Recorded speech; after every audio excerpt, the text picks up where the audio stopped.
get extra cash for a vacation, a boat, a new car, projects around the house.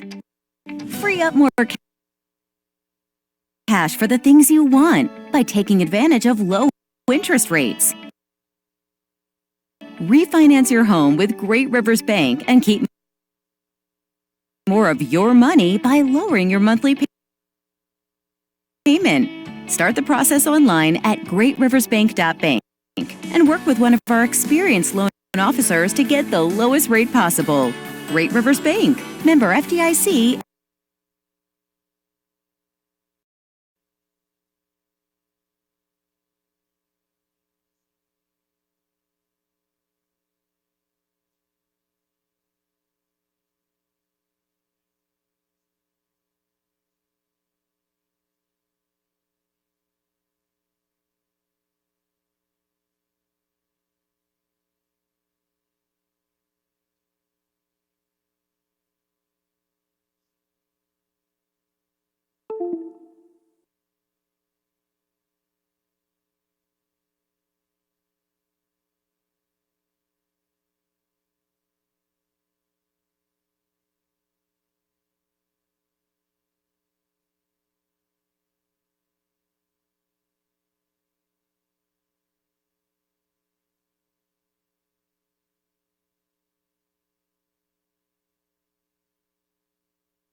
And we welcome you alongside on the Great Rivers Bank pregame show on Central Illinois Sports, live tonight from Glenn C. Smith Field on this beautiful fall evening as the Pittsfield Sockies play host to the Athens Warriors. Good evening to you. I'm Charlie Hull. John's alongside as well. He's rip-roaring and ready to go as the Sockies enter this contest at 1-4, hosting a very, very tough 4-1 Athens Warriors squad. Glad you're with us on the Great Rivers Bank pregame show. Lots to talk about before this game starts tonight, including what else is going on in the Sangamo Conference and around the area.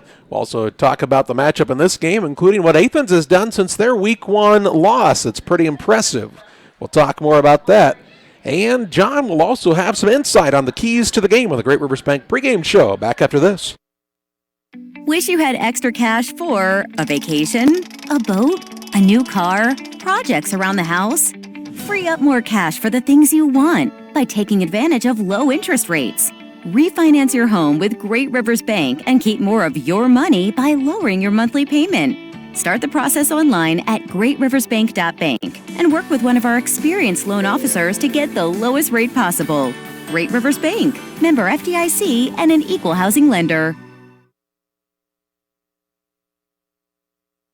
For delicious, authentic Italian pizza and pasta, it's Gianni's Pizza on the Square in Pittsfield. From delicious appetizers to a wide selection of specialty pizzas and pastas, Gianni's has something everyone will enjoy. Take advantage of the Gianni's Pizza Special, where you can order any extra large pizza and receive a free small one-topping pizza. For carryout or delivery, call 285-4002. That's 285-4002 for Gianni's Pizza on the Square in Pittsfield. Welcome to the city of Pittsfield, a great place to call home or a great place to visit as a home away from home. Visit the beautiful downtown area with the Pike County Courthouse and many businesses and restaurants to enjoy. Then check out the Pittsfield City Lake, a great place for boating, fishing, and camping. And new to the lake this year, a disc golf course. Learn more about all that the city of Pittsfield has to offer by visiting their website, pittsfieldil.org. The city of Pittsfield and Mayor John Hayden wish the Sockies good luck this season. Welcome back on the Great Rivers Bank pregame show with locations in Berry, Liberty, and Pittsfield. Great Rivers Bank is here to serve all of your banking needs. Find out more about their services by visiting greatriversbank.bank. Member FDIC and equal housing lender. You can go out and see the folks from Great Rivers Bank at the Berry Apple Festival Parade taking place tomorrow in beautiful Berry, Illinois. And we invite you to go out and check out the festivities going on throughout the weekend at the Apple Festival. Well, John, this Athens Warriors program is one, well, I mean, let's just talk about, we couldn't remember back in the day when you'd go to Athens and they'd ask you questions like, how long's the quarter? That was the, that was their first year. I believe we Jack and I may have broadcast the first game that Athens played varsity football in, but they were going to make them NFL quarters. And it's not that way anymore, John, and a lot of that has to do with the personnel they have on the sidelines. And when you start looking at some of these names, Ryan Knox, Curtis Dione, Sean Knox, Bill Reed, Joe Reed, Zach Reed, Willie Thompson, Brett Ripple, Fletcher Morgan, there's a lot of similarities there. A lot of Carthage background. I was going to say, they're all from Carthage. Well, the Knox boys aren't from Carthage, of course. I'm aware of that. They're from a program at Whitehall North Green that had a lot of success, and Sean Knox, one of the best players to ever play in the WIVC. But this is a program, John, that has been very, very tough, and now kind of had been hovering between that 1A, 2A level. Looks to be a pretty solid 1A team. It's the team that looks poised to make a deep run this year. Yeah, definitely could really make a deep run. They're always a tough running team, and they are a lot like those Carthage teams of old where what they're running is not necessarily complicated. They just run it extremely well. Athens has good athletes, and this team is 4-1 on the season. And I just wanted to look up very quickly, if you'll hang with me for a moment, John. The 2006-2007 season was the first season for football for Athens. They were 0-9. A guy named Joey Dione was their head coach, also a Carthage guy, now living in the Triopia area, if memory serves correctly. They were 1-8 the next year. And then the next year they were 6-5, made the playoffs, and that means they won a first-round game as a 5-4.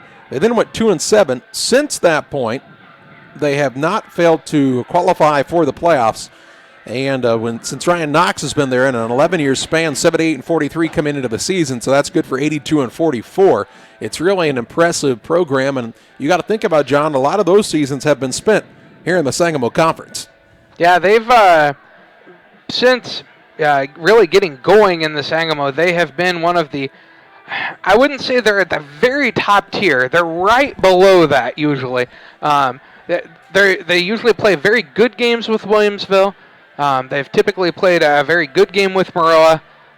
It's just been a matter of getting those 2 wins since Maroa joined the conference, but they've definitely been one of the dominant forces at or near the top of the conference. In the Sangamo Conference, Williamsville sits atop by themselves at 5-0. This Athens squad and Maroa are both 4-1 on the season and have not played yet this year.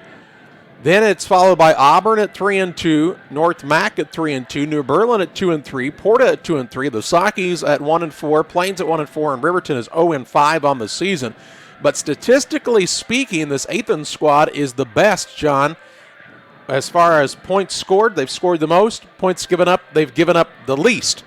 And taking a look at what they've done so far in the season, they lost the season opener at home against Williamsville 27-12 in a game that was very, very tight. Then came back the next week and beat Pleasant Plains 54-0, Porta 52-0, put up 76 points at Riverton, 76-12 the win there, and then won last week over Auburn 48-7, and probably their most impressive win of the season. So since getting beaten 27-12, they've given up 19 points, and they've scored 223. On quite a run here for this Athens squad, and they're back into the schedule pretty loaded. After tonight, they'll go to Maroa. They'll be home against North Mac and then at New Berlin's. But this is a team that, looking for a win tonight, would be playoff eligible. Great Rivers Bank, apply for an auto, residential, commercial, or agricultural loan. It's easier than ever with the online loan application from Great Rivers Bank. Apply today at greatriversbank.bank, member FDIC, and equal housing lender. On the Great Rivers Bank pregame show, taking a look at the game in the Sangamo Conference tonight. Auburn is home against North Mac in a critical game for both of those teams. They're both 3-2 on the season.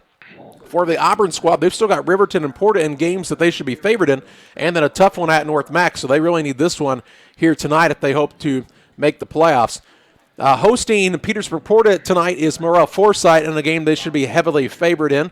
New Berlin is at Riverton in a game you would expect the Pretzels to move to 3-3 on the season, and they've got an opportunity. They play Williamsville, but then Plains and this Athens squad, that Week 9 game could loom large for New Berlin as they'll fight for a playoff spot. Pittsfield, of course, is here against Athens, and then Riverton is home against New Berlin, as I told you, was looking for that final game, and that is a Pleasant Plains home, or excuse me, a Williamsville home game as they play Pleasant Plains. And Williamsville, John, man, they've got it set up about as well as they can. They play Plains, New Berlin, the Saki squad in Week 8, and then Petersburg in Week 9. They look to be headed to an undefeated season. Another undefeated season, Charlie, and they really do things very well. And they're also always, I know from, broadcasting with them, dealing with their head coach some here and there, they're always a very classy team. They're going to beat you an awful lot of the time, but they don't try to embarrass you. Yeah, I just want to pull up this Williamsville thing because, man, since Aaron Coons has been there, John, it's been a different level. And this is a conference in the Sangamo that's very, very competitive, as we've talked about. Really kind of belabored the point over and over again. But since he's been there, which was the 2003-2004 season, they were 1-8 in year one. And since that point, what is this, Week 6? They're 6-0. They're 139-45. So of their 45 losses, 8 of them came the first year. And have only missed the playoffs one time since that point, a 3-6 season in the 08-09 season. Of course, finished second in the state back in the 2014 campaign.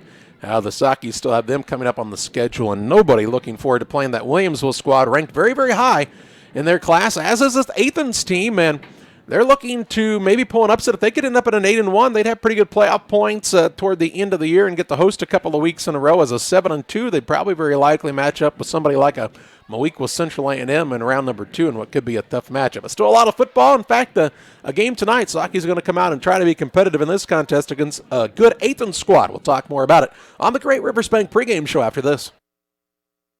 Improvement is a family-owned company with Christian values. We have a passion for helping our customers find the best products at a great price. We understand making a large purchase of windows and doors for your home is a big investment. Our mission is to be completely upfront with you. We have built our business on trust and reputation. We depend on our customers to refer us to friends and family for their home improvement needs. Call 573-221-0886. We finish what we start with quality for you. Abney Home Improvements, 100% satisfaction is what we build our business on.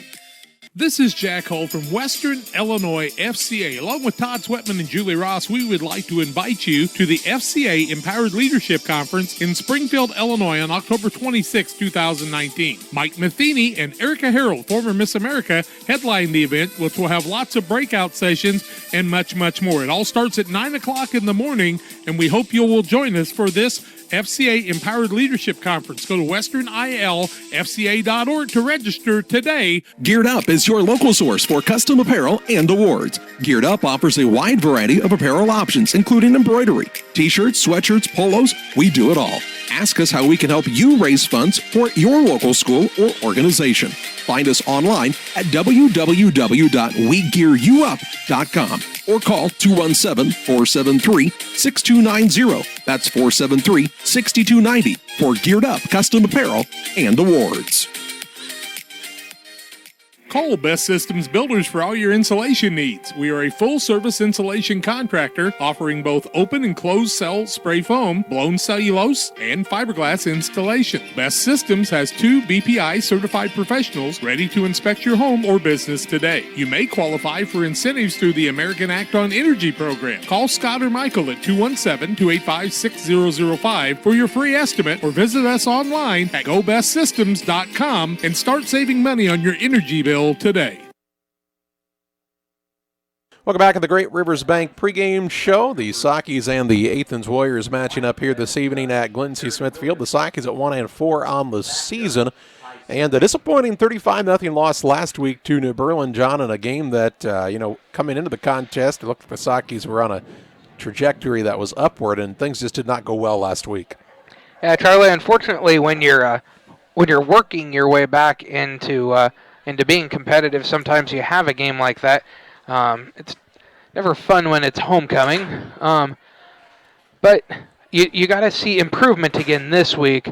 And not just improvement from last week, but ideally you want to see improvement from that week before where you were really seeing them trending upward.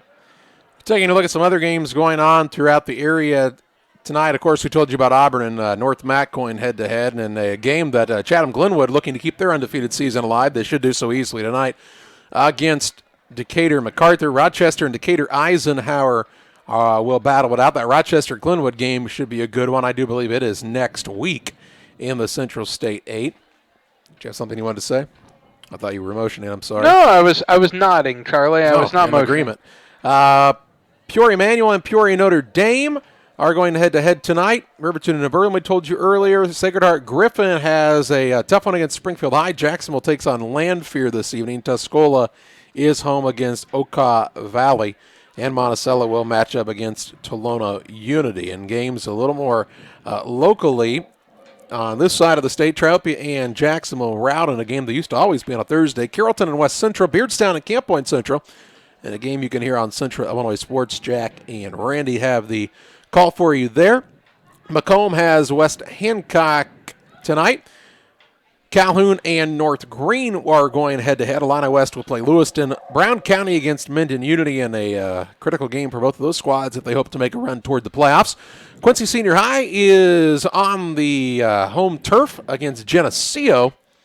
And Farmington takes on Scioto of West Prairie. They also have Bushnell now in that whole conglomeration. So a lot of schools that used to be independent all together now. Looks like we're going to have the national anthem. We'll step aside for this timeout. Back with you after this break on the Great Rivers Bank pregame show. For all of your commercial and residential trash pickup needs, call Trash Queen, serving Pike, Scott, and Morgan counties with affordable residential trash service and roll-off dumpsters. We're proud to be locally owned and operated and want to earn your business. Give us a call to find out just how affordable our rates really are. Call Trash Queen at 217-320-4320. That's 217-320-4320. Or check us out on Facebook, Trash Queen, our business is picking up. The Farmers National Bank of Griggsville with locations in Griggsville, Mount Sterling, and Pittsfield. Maybe you ask, why choose Farmers National Bank of Griggsville? The answer is simple. Local people, local decisions, and local commitment with local investments. We have many products and services to meet your needs. We invite you to find out more about us. Go to fmbgriggsville.com and explore all the services we offer. Visit any of our 3 friendly locations in Mount Sterling, Griggsville, and Pittsfield today. The Farmers National Bank of Griggsville, local people helping local people, member FDIC. Just like that, the kids are back in school, the summer's over, and we're back to doing homework in the evenings with our wonderful children. Nothing makes this scenario more magical than having a reliable internet connection to get all the homework complete, followed by everyone off to baths and bed. So after that dream is over and the kids are finally doing their homework, make sure you have a strong internet connection. Call Cascom today at 1-800-252-1799. Just because your kids are back to school doesn't mean you have to sacrifice your fitness routine. Illini Fitness is now open 24 hours a day, 7 days a week. Whether you're a busy parent, college student, night owl, or early riser, our hours now fit your schedule. Call to find out about our affordable memberships at 285-5635 or learn more by visiting IlliniHospital.org/fitness. Illini Fitness, located at 128 West Washington Street in Pittsfield. Welcome back on the Great Rivers Bank pregame show. GreatRiversBank.bank. That's where you can find out more about all the offerings that Great Rivers Bank has for you. That's GreatRiversBank.bank, member FDIC, and equal housing lender. The Usaki Marching Band, under the direction of Justin Bangert, just finishing up the national anthem of the school song, doing a nice job as always. A sparse crowd on hand tonight at Glen C. Smithfield for this matchup between the 1-4 Sakis and the 4-1 Athens Warriors. And John, that calendar turned to October, and all of a sudden the temperature cooled down quite a bit. It feels sort of like football weather. Well, yeah, to start October it didn't, but yeah, since then it's been beautiful. I love this kind of weather, Charlie. It's my favorite time of year. Bowlers Universe, they are now open Monday through Friday, 11 to 11. Saturdays, they're open 1 p.m. to midnight. And they have bowling on Friday and Saturday night with Cosmic Bowling. It starts at 8 o'clock, daily food and drink specials. If you're looking for a fun fundraising idea, say that 5 times fast, they have many options. Call Hannah at 285-6913. Tonight they have Isaiah Christian and the Rebel Saints starting at 8 o'clock. So after you check out the football game, head out to Bowlers Universe in Pittsfield to check out Isaiah Christian and the Rebel Saints playing tonight. Yeah, good night for the patio at the Bowlers Universe. We'll pause for a timeout here. We'll take a look at the starting lineups for these two teams, the Athens Warriors and the Pittsfield Sakis. That comes up next on the Great Rivers Bank pregame show. Pike County Real Estate specializes in residential homes, commercial properties, tillable, and hunting land in west central Illinois and northeastern Missouri. We treat our clients with the utmost respect and do our very best to connect buyers and sellers together to best suit the needs of our customers. See our current properties at www.pikecorealestate.com or call us at 217-285-5800 for Pike County Real Estate. For nearly 40 years, the Niebuhr Funeral Home has been serving our area with professionalism and compassion. This is our business, our hometown. You can be assured we take great personal pride in serving your family in your time of loss. We're locally owned. We're your friends and neighbors. We care about you and your family. Niebuhr Funeral Home, with locations in Pittsfield and Barry, serving our community with compassion and respect. At Illini Community Hospital, our goal is to provide high-quality medical care close to the communities we call home. Our team of providers and nurses are here to help guide you every step of the way to your healthcare journey with the personalized style of medicine you've come to expect from Illini. Illini is proud to welcome Dr. Esfaldo Wesley, oncologist, to our oncology team. He joins Sherry White, nurse practitioner, providing high-quality oncology care right here at home. For more information, visit IlliniHospital.org. Illini Community Hospital, proudly improving the health of our communities. Like a good neighbor, State Farm is there. You've heard that phrase many times. And Rod Prentice in Pittsfield, your State Farm agent, is the guy you can count on to be your friend and neighbor in the insurance business. He has a complete line of insurance available for you from State Farm Insurance. You can reach him at 217-285-6930. Our family trusts Rod Prentice with all of our insurance needs. Stop by their office on Washington Street and see the girls. And Rod Prentice, your State Farm agent, 217-285-6930. Let's take a look at the starting lineups for this contest, brought to you in part by Pike County Express, your local family-owned newspaper serving Pike County since 1991. Check it out each Wednesday on a newsstand near you. First of all, for this Athens Warriors squad, Ryan Knox is their head coach, 4-1 on the season. And their starters look like this. At the left tackle spot is Logan Bashong. He's a 6'3", 250-pound senior. At the left guard, Riley Lopian, a 5'11", 205-pound senior. At center is the sophomore, Tommy Westervelt, a 5'10", 220-pounder. At the right guard, Peyton Schaefer. He's 6'1", 225 pounds and a senior. And at the right tackle is Caleb Leathers. He's 6'3", 220 pounds and a junior. At the tight end spot is Colby Kinney, 5'11", 185 pounds and a senior. At the wing back tonight will be Caleb Orm. He's 6 foot, 185 pounds and a senior. At the fullback, Dason Davis. He's a 6 foot, 190-pound junior. At the other wing back position is Caleb Childers. He's a 6 foot, 160-pound senior. The halfback is Nick Laird. He's 5'10", 200 pounds and a senior. And the quarterback is Jack Richards. He's a 6 foot, 165-pound senior. So a fairly senior-laden starting lineup on the offensive side for the 4-1 Athens Warriors. For the Pittsfield Sockies, Paul Petty, their head coach, 1-4 on the season. Up front, they'll start the following. At left tackle, he's a 6'2", 275-pound junior, Aiden Duncan. At the left guard is the senior, 6 foot, 270-pounder, Corbin Fentress. At the center spot will be the 5'6", 235-pound junior, Cameron Walker. The right guard is Skylar Smith, 5'11", 195 pounds and a junior. And at the right tackle is the 6'2", 255-pound sophomore in Nathan Gunder. At the tight end spot this evening, you'll see Luke Rubel, the 6'2", 210-pound junior. At the wide out will be Cody Walston, 6 foot, 170 pounds and a senior. In the backfield for the Sockies, at the tailback spot will be the 5'10", 175-pound junior Logan Howland. The halfback will be the 5'9", 170-pound senior Jacob Freeman. And at fullback will be the 6 foot, 220-pound senior Wade Howland. Bobby Stout at the quarterback spot tonight, the 6'3", 185-pound sophomore. And, of course, you will see some other runners in the game for the Sockies as they go on throughout the night tonight as well. A tall task here for Pittsfield as they play this very talented Athens Warriors squad. A timeout here on the Great Rivers Bank pregame show. Back with you after this.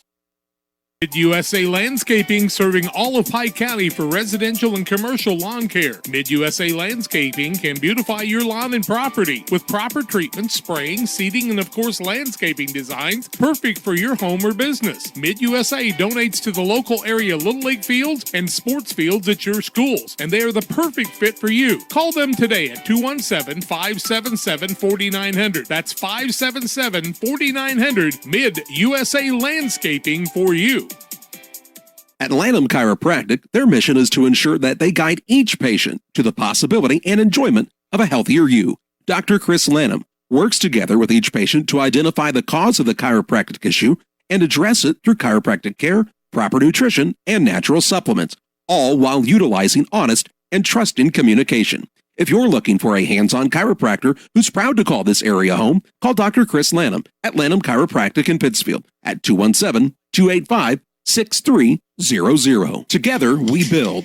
It's more than just a tagline at John Petty & Sons Custom Builders. It's our way of life. Our team is committed to building high-quality, custom-built commercial and residential facilities to fit the needs of your family or business. From design, new construction, renovation, and repairs, we have the expertise to turn your project into reality. Call us for a free quote at 217-248-6196. That's 248-6196. Or check us out on Facebook. John Petty & Sons Custom Builders. Together, we build. All right, we are ready to roll about 5 minutes early here at Glenn C. Smith Field as the Sockies have won the toss and they have deferred to the second half. J.J. Petty ready to put his boot into this one for Pittsfield. Back deep, we see the likes of Colby Schultes along with Isaiah Cody and also back deep Dylan Fletcher for this Athens squad. Petty puts his foot into this one. A low kick going to be taken on the ground by one of the up men. That is Isaiah Cody. Cody across the 25, and he stood up very quickly and taken down by a host of Sockies at the 30-yard line, and that is where Athens will start 1st and 10 at their own 30-yard line. Good pursuit to the ball by the Sockies to start the night tonight. And we'll see this Athens Warriors squad who's been putting up points like they have been going out of style the last couple of weeks and not giving up very many against a little bit of an undermanned Saukey defense. They're without Nate Anderson tonight, who's been playing very, very well at an in spot for them. They're also banged up at a couple of other positions, so a little bit shorthanded for Pittsfield tonight against this Athens squad. Under center is Jack Richards, the quarterback, in the double wing formation, a single man wide out to the right-hand side. Richards calls the line set, takes the snap and pressure, but he does get the handoff around the left side. A lot of running room for Isaiah Cody. Cody around the left side is going to be taken down short of the first down marker at about the 38-yard line. A gain of 8 on the play by Cody, and this will bring up a 2nd down and 2.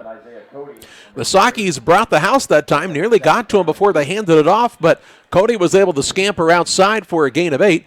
It's a 2nd and 2. Just underway here in the opening quarter. Single man wide to the right in the double wing. Richards is under center, takes the snap. Saukey's guessed right on the hold that time, and they take the ball carrier down for a loss of 1. As the man carrying the ball this time is Dason Davis. Davis loses a yard on the play, and this brings up a 3rd down and 3.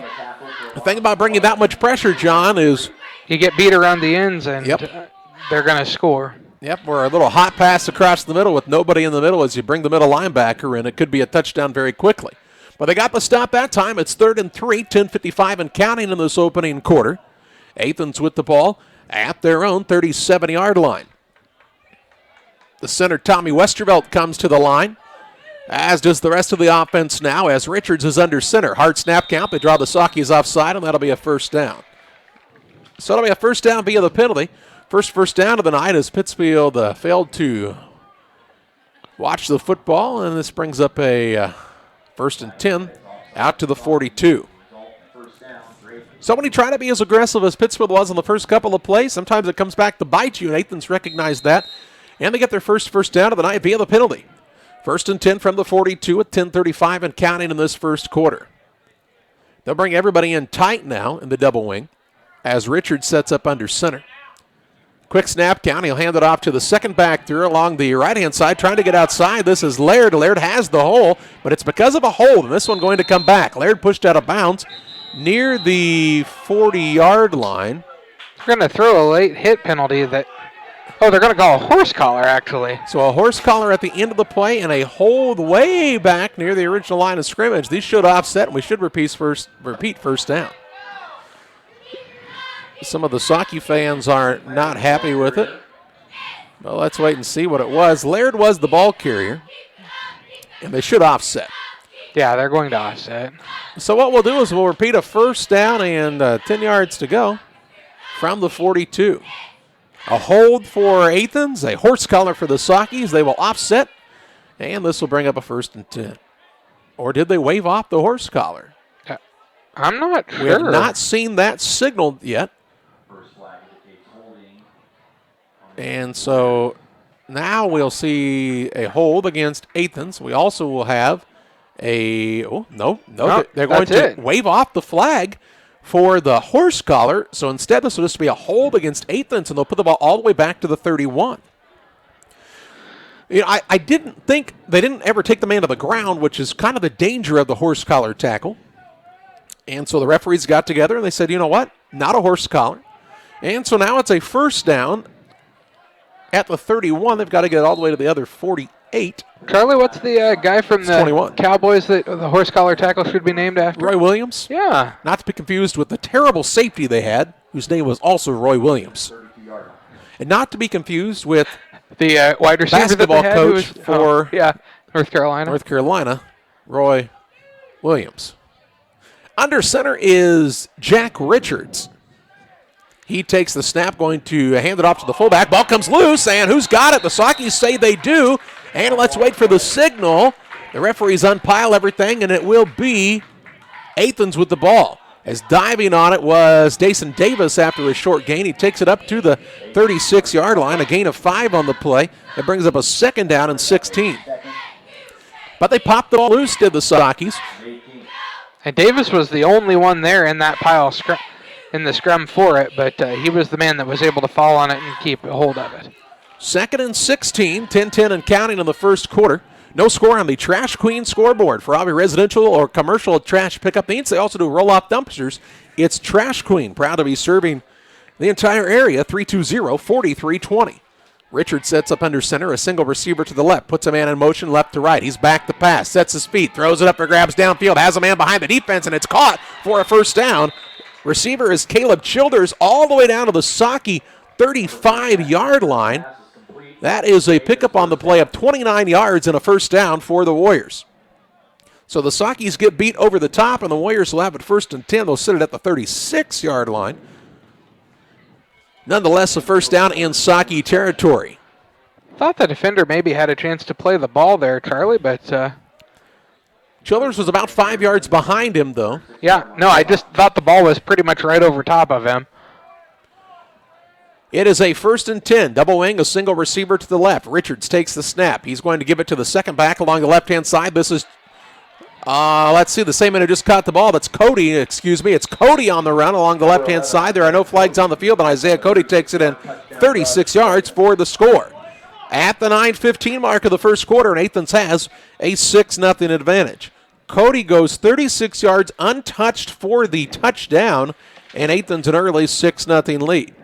So they work through that holding penalty pretty easily with the pass over the top, and one play later they're in the end zone, are the Warriors. And they'll come on for the extra point tries. The kicker will be the quarterback, Jack Richards. The holder appears to be Clay Alderman. He's the backup quarterback. It is a good snap, a good hold. The kick is up, and the kick appears to be good. And it is 7-0. Athens has the advantage on the Trash Queen scoreboard with 9:15 to play in the first. Back after this. Wish you had extra cash for a vacation, a boat, a new car, projects around the house? Free up more cash for the things you want by taking advantage of low interest rates. Refinance your home with Great Rivers Bank and keep more of your money by lowering your monthly payment. Start the process online at greatriversbank.bank and work with one of our experienced loan officers to get the lowest rate possible. Great Rivers Bank, member FDIC, and an equal housing lender. 9:15 to play in the opening quarter. It's a 7-0 advantage for Athens, John, as Isaiah Cody took it around the left-hand side, and he was not touched and crossed the goal line pretty easily there. Yeah, he got around the far edge, and off he went as nobody was able to keep him in. So 7-0 Warriors on top on the Trash Queen scoreboard. Now get the Saukeys offense a chance to see if they can move the ball here. And again, that those were when we were seeing the positivity the first several weeks. The Saukeys had been able to move the ball against everybody, and that was a positive sign. We need to see that again tonight. Richard is the kicker as well as the quarterback. He just kicked the extra point. He kicks this one off, and it's a nice kick headed towards the up man, and it's going to be taken by Gratton at around the 20-yard line. Across the 25, meets resistance at the 30, and that's where he's taken down out at the 31-yard line, and that's where the Saukeys will start 1st and 10 at their own 31 with 9:09 to play in this opening quarter. Realnet and Twine, they're located just north of Pittsfield across from the airport. Your local headquarters for concrete lawn ornaments, statues, fountains, and so much more. Stop by and see them or call 285-5013 for Real Net and Twine. Saukeys will come out with a single receiver wide to the left-hand side. That appears to be Paxton. I formation behind the quarterback, Stout. Stout takes the snap. He'll hand it off to the deep back. That is going to be Gratton, it appears. And he'll have a good gain on the play out to the 33-yard line before he's taken down. Never really was taken down that time, just stopped. Out to the 38-yard line. That's a gain of 7 on the play, and this brings up a second down and a long 3. The 37, John called a 6-yard gain. So 2nd and 4 here. Good run over the left side that time. A single man out wide to the right-hand side is Cody Walston for Pittsfield. I formation against Stout, sets up under center. Takes the snap, hands it off to the fullback, Howland. Howland with a good gain, has the first down, runs over a man at the end, and is going to be marked down out at the 47-yard line. A gain of 10 on the play and a first down for the Saukeys. That was Wade Howland that time. That was Wade, the fullback, and the Saukeys have their first down of the night and move the ball well on their first 2 plays. 8:20 and counting in the first period. 7-0, Athens on top of Pittsfield on the attack for the first time tonight. Walston is split wide left. They've got Freeman in the wing back spot on the left-hand side now as Stout takes the snap. He'll hand it off to Grattan. Another good gain on the play into Athens territory, going to be folded in half at around the 47-yard line. A gain of 6 brings up a 2nd down and 4. So into Athens territory. Fletcher on the stop for Athens. It brings up a 2nd down and 4 from the 47-yard line. Grattan with a couple of 6-yard gains and Howland with 10. The Sockies aren't fancy offensively. They've had some success moving the ball this year on the ground. Had trouble getting it into the end zone sometimes, though. And have really struggled in the air. Yeah, just not giving their quarterback a lot of time on the line. There appears to be some confusion now in the backfield as Stout looking for some direction. He sets up under center, puts Freeman in motion, going to hand it to him on the end-around play. It's turned back in, but Freeman going to gain positive yardage down to the 44-yard line, a gain of 3, and this will bring up a 3rd down and 1. So 3rd and 1 here with just over 7 minutes to play in the opening quarter. Sockies trying to convert, and let's see if they want to go with a little quick hitter to the fullback in Howland. Damon Emmerich at Great Rivers Bank is here to help you with your auto, residential, and commercial loan needs. Call Damon at 285-4404. That's 285-4404. Well, they try the hard count first, Charlie. I wouldn't. I'd just hand it off. 3rd and 1. They take the snap, and Stout's just going to keep it himself, and he's got the first down easily as he follows the big guys up front to the 40-yard line. That'll be a gain of 4 on the play. They needed 1. That's another Socky first down, and positive mojo for Pittsfield right now on the offensive side. Yeah, that's what we were seeing, until basically the second half of last week, and just nothing seemed to be able to go right in that second half last week. Fresh set of downs at the 40-yard line of Athens. I formation behind the quarterback Stout. They've kept it between the tackles so far, and they'll do so again. Along the right-hand side, this is Grattan. Grattan going to push his way forward. It looked like a penalty flag possibly came in late. Gain of 5.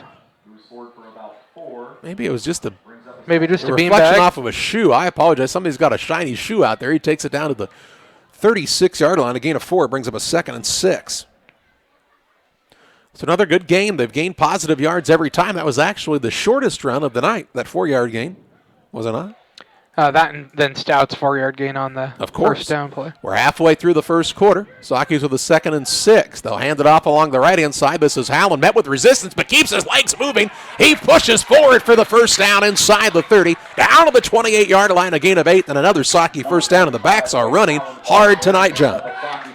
Yes, they are, and that's good to see, and they're getting some good push from the line and getting a hole to run through. And, what we've seen a lot this year, Charlie, is there have been holes to run through, and sometimes they close quickly, but the two backs that have really had a lot of success so far tonight are both big enough that they can run over those secondary guys. Stout under center. A lot of men in the box here for Athens. They'll hand it off again to Howland. Looking for running room, trying to get outside. He's finally wrestled down near the 25-yard line. That's a gain of 3. And it brings up a 2nd down and 7 yards to go. He was hit right at the line of scrimmage, but fought forward, and this is as hard as we've seen Wade Howland around this season. Most definitely, yeah. He's really pushed hard, driven the ball forward, and really looked to hit somebody tonight. Howland's 6 foot 220. Of course, Grattan's a pretty big back, as John told you as well, listed at 6'1", 205. Single man wide to the right is Paxton. Stout's under center. 10 men in the box for Athens. They try the hard count. They can't draw them off, but they will. No, now they have some confusion in the backfield. Ball comes loose, and it looks like Athens possibly has recovered. Let's wait and see what comes off the pile here, as Stout is going to be the man to dive on it. No gain, no loss. It brings up a 3rd and 7, but he and Grattan were not on the same page. They ran right into each other in the backfield. Yeah, Bobby Stout went to take a step, and Grattan was right there on him. So a 3rd and 7 with 4:44 and counting in the first quarter. The first time the Sockies have not gained positive yardage tonight. Cheerleaders trying to get the fans a little bit excited here. They'll have Walston split out wide left. Under center is Stout. Takes the snap. Handoff goes to Grattan. Looking for outside running room on the right side, but he's taken down quickly. No gain right at the line of scrimmage, and it's 4th and 7. 4th and 7 here, and you can hear from across the field the Athens coaching staff yelling one more. They're looking for one more stop. As now they will bring on J.J. Petty for a field goal attempt. This would be a very long field goal. I mean very long. He's going to set the tee at the 32. This would be a 42-yard field goal attempt for the Sockies. 3:55 to play in the first. Well, you see a fake here. Are they going to let Petty give it a chance to boot it through? That's what I'm wondering. Now we'll see a timeout going to be called by the Sockies. We'll pause as well. 3:46 to play in the first. It's Athens 7, Pittsfield nothing. We're back with you after this. Delicious, authentic Italian pizza and pasta, it's Gianni's Pizza on the Square in Pittsfield. From delicious appetizers to a wide selection of specialty pizzas and pastas, Gianni's has something everyone will enjoy. Take advantage of the Gianni's Pizza Special, where you can order any extra large pizza and receive a free small one-topping pizza. For carryout or delivery, call 285-4002. That's 285-4002 for Gianni's Pizza on the Square in Pittsfield. 3:46 to play in the first, a 7-0 advantage for Athens on top of Pittsfield. Pittsfield has pulled the field goal team off the field now. It appears that they will go for it. 4th and 7 from the Athens 25. It would have been an extremely long field goal for a high school kicker of about 41 or 42 yards. So they'll go for it instead. And John, you'd expect that the Sockies would need to go to the air here. And again, that has been a weakness for this team this season. Yeah, and the question for me would be, do you try the hard count first, see if you can draw them off, get it closer, and then run the play if they don't go? They'll have Freeman and Logan Howland split wide right, Paxton to the left, and Stouts in the shotgun. 4th and 7, puts a man in motion. Long snap count. Again, he's trying to long snap count. Now he is back to pass. Sets his feet, has time, steps into the throw. It is not close. I mean, it was not within 10 yards of the man. An incomplete pass will be a turnover on downs at the 3:40 mark of the first quarter. It just looked like they weren't on the same page there, as the ball was not thrown to the route that the receiver ran. Well, it was thrown out of bounds, so most people do not run out of bounds on their route. It is a 1st and 10 for Athens from their own 25-yard line. It was a good drive for the Sockies. Started at the 9:09 mark. They took nearly 6 minutes off the clock, but they come up empty. And now they'll have to be better defensively to try to slow this Athens squad down, who scored pretty easily the last time around. Jack Richards, the quarterback, is under center. Puts a man in motion left to right. Going to pitch out to the motion man. This is Laird. Laird looking for running room. He is going to be taken down on a nice open field tackle by the Sockies. Who was that on the stop, John? I believe that was Ian Damon. Ian Damon on the stop. Nice tackle out to the 31-yard line. A gain of 6 on the play. Brings up a 2nd down and 4. It was a nice tackle by Damon, though, coming from that safety spot. Damon's a junior. 3:13 and counting in the first quarter. Athens on top, 7-0 on their second possession of the night. Single receiver wide to the right-hand side is that is Wyatt Boyer. They'll hand it off on the left-hand side. Ball carrier is Dason Davis, and Davis has the corner in 50, 45, 40, looking to run away from people. He runs over a man right at the end of the ball came loose tackle at the very end. They called him down at the 28-yard line. That's a pickup of 19 yards on one side and 22 on the other, so a 43-yard run and a 1st down for the Warriors all the way to the Socky 28. So a big run by Dason Davis. Of course, remember Dayton Davis from a couple of years ago being a workhorse for this Athens squad. That had to be confusing for their parents, didn't it? Dason and Dayton. Hey, you.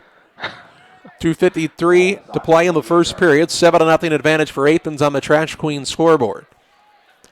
Warriors are 4-1 on the season and very, very good with the running game. Now they draw the Sockies off sides, and that'll be a penalty. Or did the halfback move first? He did, and that's why the Sockies jumped. The halfback moved first, so a 5-yard penalty. That'll move it back to the 33, and this will bring a 1st and 15. Athens has been penalized twice for 15 yards now.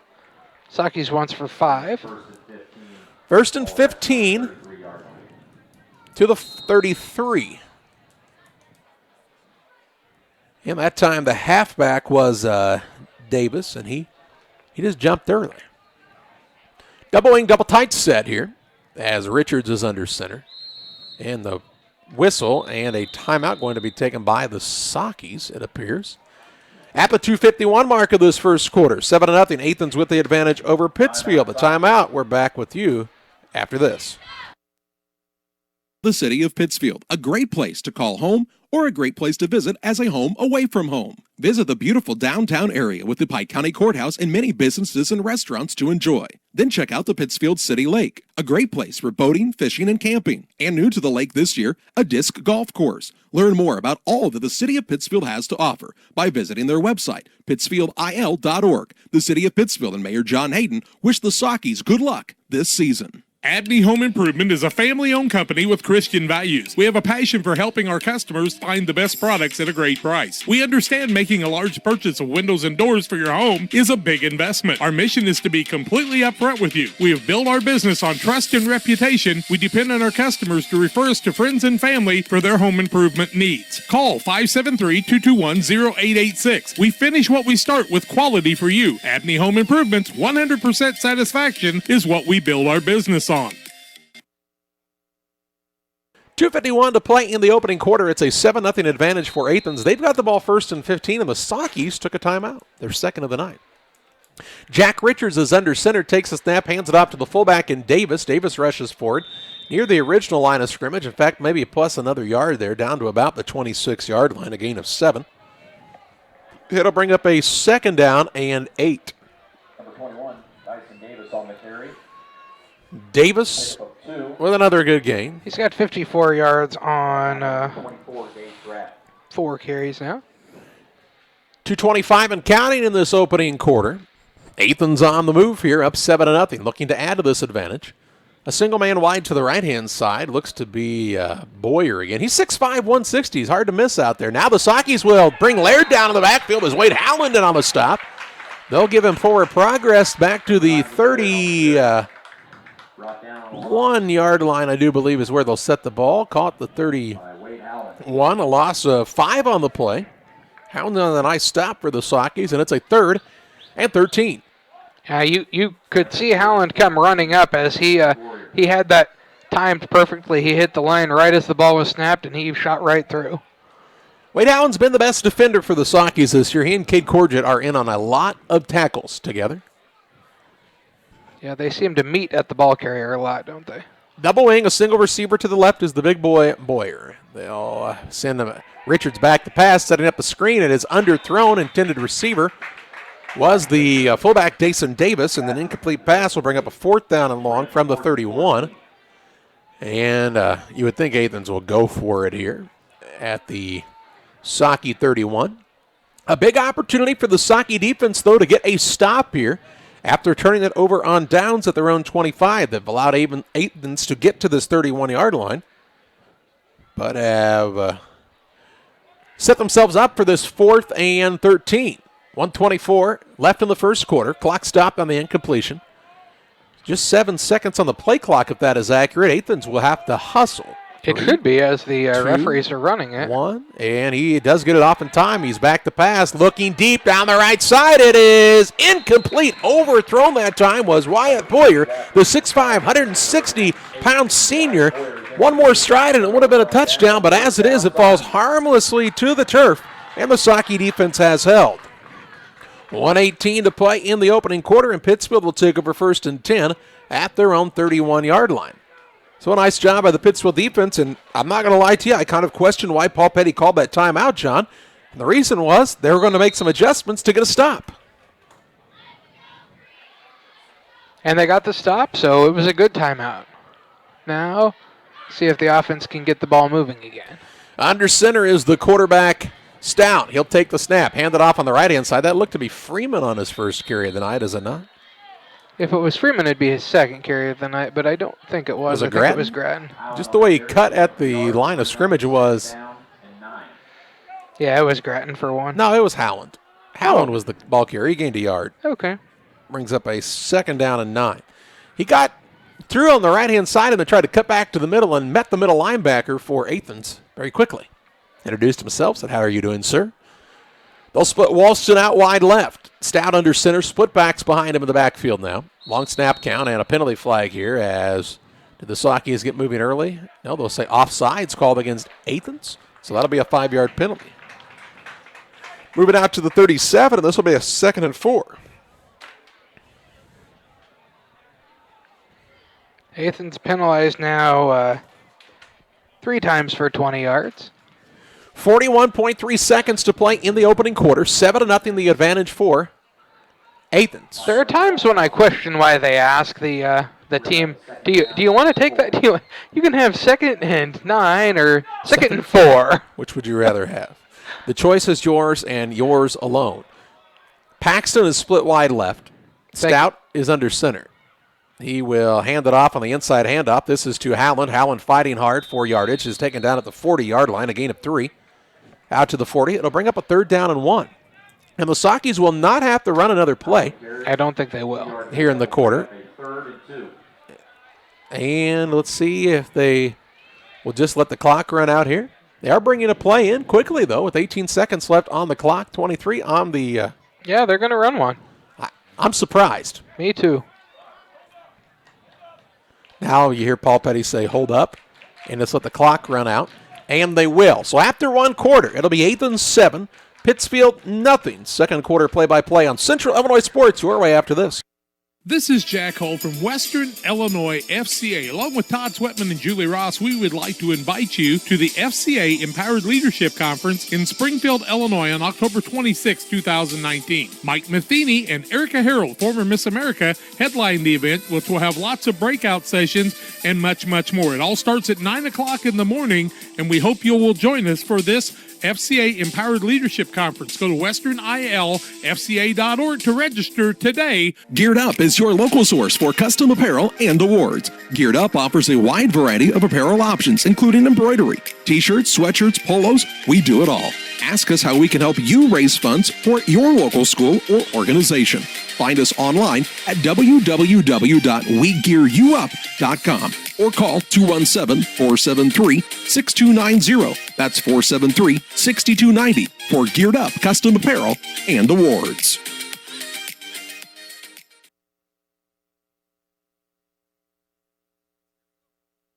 Hey, we're ready to start the second quarter of play. It is a 7-0 advantage for Athens on top of Pittsfield on the Trash Queen scoreboard. The Sockies have a 3rd down and a yard to go from their own 40-yard line. Stout under center. He had a little trouble with the snap. It might have been a false start on the quarterback if there is such a thing, but he's still going to pick up the first down as he'll get it to the 42, and that'll be a 1st and 10. So that's another Socky first down on Stout's second first down run of the night. 3 or 4? 2. 2. Okay. Yep, from the 40 to the 43 would be a 3-yard gain, John. Try to keep up. From the 40 to the 43 would be a 3-yard gain. That's why you told me you got 2, huh?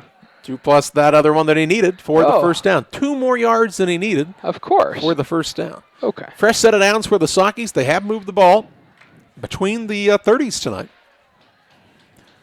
Paxton will split out wide to the right as Stout sets up under center. I mean, Athens has just everybody in tight. They'll hand it off to Howland. Howland looking for running room. Takes it across the 45 out to the 47-yard line. That's a gain of 4 on the play, and it brings up a 2nd down and 6. And the thing is, Charlie, with as many people as they're packing in right now, if you could get the ball outside, and maybe, I don't know, maybe their defensive ends are really fast, but if you could get the ball outside, you may score. Well, we saw earlier when Grattan tried to go outside that Caleb Childers, who's playing the defensive end, 6', 160-pound senior, took him down. So I do think they have some good quickness on the outside. They'll hand it off again to Howland. Howland, a very short game this time out to the 49, a 2-yard gain. And this will bring up a 3rd down and 4. Howland 31 yards on 7 carries so far. He's been the primary ball carrier. Grattan with 16 yards on 4 carries. Call Steve Smith Painting for all of your painting needs, from one room to the whole house, from a fence to a barn or a grain bin. Steve Smith Painting can do it all with quality work and affordable pricing. Call Steve Smith Painting at 217-248-0993. 3rd and 4 for the Sockies near midfield. Under center is Stout, the quarterback. Takes the snap. A lot of pressure up the middle. They'll get it to Grattan. He makes one man miss in the backfield, but not going to gain much. Now it's a slow whistle, and they'll give him forward progress out to around the 50-yard line. And where do they set it? At the 49, in fact, just a gain of a yard. And the ball's right at midfield. It's 4th and a long 2. I'd have to think you're punting here, don't you think? They do not have the punting team on the field. 25 seconds on the play clock. 9:50 and counting in the second quarter. Down 7-0. Sockies are going for it here, right at midfield. This is gutsy. Single receiver to the left-hand side is Paxton. Stout's under center. They put a man in motion left to right. They try to draw him off sides. Now they'll put a man back in motion the other direction. Just the long snap count here. Will they ever actually hike the ball? 3, 2, and they won't. They'll have to burn their final timeout. Athens very disciplined, would not jump off sides. And a timeout by Pittsfield. Their final of the half. 9:27 to play in the second. 7-0. Athens on top. Back after this.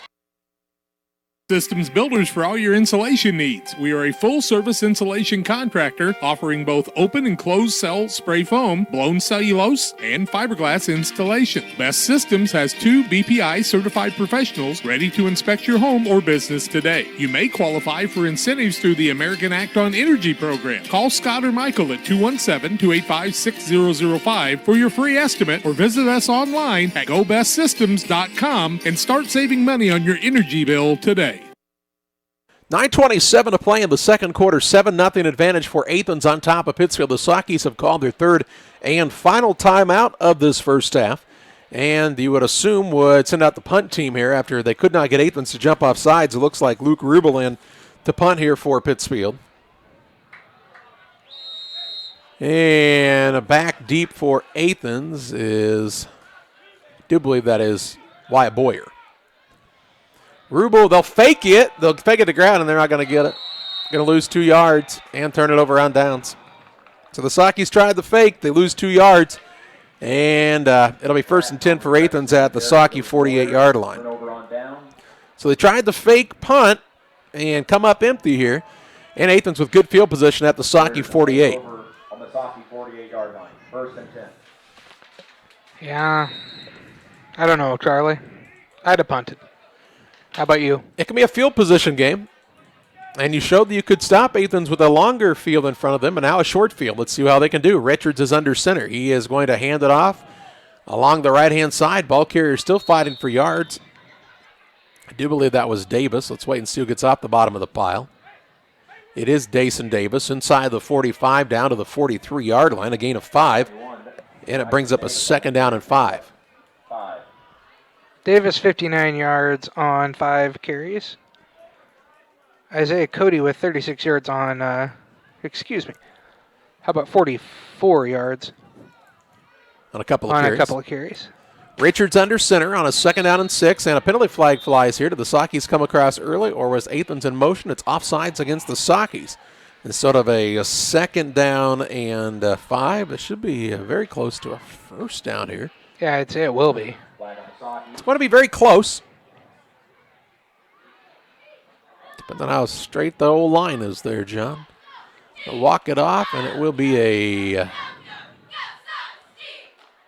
2nd and very short. They're going to look at it, and they'll say it is so close they want to measure it. 8:48 to play in the half, and while they have a little break in the action here, it gives us an opportunity to tell you about Trash Queen. They're offering affordable residential trash service and roll-off dumpsters to Pike, Scott, Morgan, and the surrounding area. Call to learn more at 217-320-4320. That's 320-4320.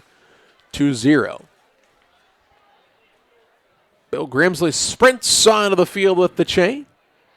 Hands it to the official. They say stretch it out, and it is a 1st down. Well, when you gain 5 yards and then have a 5-yard penalty, it should be a 1st down. So it'll be a 1st and 10 to the Socky 38-yard line. 5th 1st down of the evening for Athens. The 2nd via a penalty. Correct. 8:45 and counting in this opening half. 7-0 Athens on top of Pittsfield on the Trash Queen scoreboard. Tommy Westervelt, the senior, leads the line, or the sophomore, I should say, leads the line to the ball here. Back to passes Richards. He's got time to throw. Throwing across the middle. Ooh, hits the man in the hands and incomplete as Colby Kenny was the intended receiver. And Colby Kenny comes up empty. And it brings up a 2nd down and 10. Trying a little quick pass was Athens. And Kenny started to take off with it before he had secured the ball in his hands. 2nd and 10. Clock stops at the 8:27 mark here in the 2nd. There was a lot of traffic there too, Charlie, so kind of trying to fit it through a tight window. He did get it through the window, but pretty tight there. 2nd and 10. Richards going to pitch it along the right-hand side to Davis. Davis looking to cut it back inside. He is going to be taken down near the 35 35-yard line. That's a gain of 3 on the play to the 35, and it brings up a third down and 7. That was Davis, Charlie. Dason Davis, the junior running back for this Athens Warriors squad. Third down, 7 yards to go from the 35. Just under 8 minutes to play in this first half. Athens scored back at the 9:15 mark of the first quarter. And nobody has found the end zone since that point. Under center is Jack Richards, the quarterback. He takes the snap, hands it off to Davis along the right-hand side, dancing for some running room. And he's not going to gain much, down to about the 33-yard line. Gain of 2 on the play. And to the 33 to bring up a fourth down and 5. He kind of jumped when he was right at the line there, Charlie, and I think that really stopped him. It is a long 4 or a short 5, either way you look at it.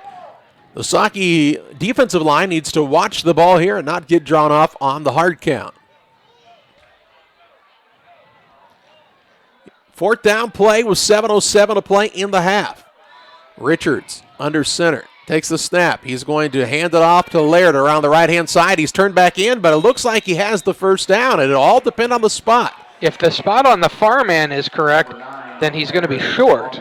Let's wait and see, and they say it's a turnover on downs. He gained 3, needed 4, and it's a turnover on downs as the Saki defense for the second time tonight has forced this Athens team to turn it over on downs. So Pittsfield will take over 1st and 10 from their own 28-yard line with 6:57 to play in the second quarter. Down only 7-0, John. If you could put a good drive together here, you could go into halftime tied. And you get the ball. A lot of variables in between that point and now. You still get the ball either way, but everything else is a variable. You're correct. Paxton is wide to the right-hand side as Stout sets up under center. Long snap down there. He's back to pass as Stout looking for a man. That is Paxton. He goes back and plays the ball, and it's a completed pass, and then he fumbles. He fumbles the ball. It's going to be picked up and run back for a touchdown. No, he stepped out of bounds there. They're going to call him out of bounds there. And then a penalty flag flies in as there's some extracurricular activities afterwards. So it was Paxton caught the ball. He had it all the way out to the 36-yard line, so it was a 8-yard completion and then a fumble. It was picked up by Boyer. He ran it back to around the 22-yard line, and then there was a penalty flag thrown. And let's wait and see what the flag was about. It's a dead ball, personal foul against Pittsfield. So it will be first down, half the distance to the goal. Should move it to around the 11-yard line. So Athens is going to get the ball to begin with, though, where, Charlie? At the 11, I guess, is where you... I'm just trying to mark it down where the ball's starting. Just said. Okay. To the 11-yard line. I didn't say it for my health. I'm pretty healthy as it is. Healthy as a horse. Look like one, too. And it's down to the 11-yard line, and that's where Athens will have it. First and 10. So really a pretty well-thrown ball by the Sakis, but then a fumble. Yeah, it was a well-played ball, as you said, Charlie, as Paxton came back, played the ball, which is something we've been asking for the receivers to do, but just couldn't hold on to it on the hit. Richards hands it off to Laird along the right-hand side. He's going to be taken down by the face mask, and there are flags all over the field. Laundry. So Laird was going to lose. He was going to lose about 4. Instead, it'll be half the distance to the goal again. Yeah, I mean, he tackled him by the face mask. It's the personal foul variety. And that'll move it half the distance to the goal. It'll still be first down. It'll really... At about the 9. I was going to say, it's only going to move just a little bit. Results in a first and goal. First and... Resting on the 8-yard line. Well, it's actually not first and goal. It's first and about 7. Well, is that an automatic first down, Charlie?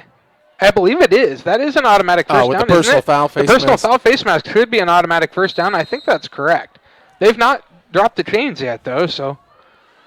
They're going to say not. Richards will be under center. Takes the snap. He'll hand it off to the fullback, Davis. Davis looking for running room along the right-hand side, and he is going to be in for the score. Dason Davis with a 7-yard run at the 6:15 mark of the second quarter, and Athens has a 13-0 lead. So the Sockies got a big stop, got a completed pass, then fumbled it away, set Athens up for a really good field position, and the Warriors take advantage just a couple of plays later. 13-0 advantage for Athens with 6:15 to play in the second period, and Richards is on for the extra point attempt. It's a good snap. The hold is down, the kick is up, and the kick is good. It is a 14-0 advantage for the Athens Warriors on top of the Pittsfield Sockies. 6:15 to play in the half. The Farmers National Bank of Griggsville with locations in Griggsville, Mount Sterling, and Pittsfield. Maybe you ask, why choose Farmers National Bank of Griggsville? The answer is simple. Local people, local decisions, and local commitment with local investments. We have many products and services to meet your needs. We invite you to find out more about us. Go to fmbgriggsville.com and explore all the services we offer. Visit any of our 3 friendly locations in Mount Sterling, Griggsville, and Pittsfield today. The Farmers National Bank of Griggsville, local people helping local people, member FDIC. 6:15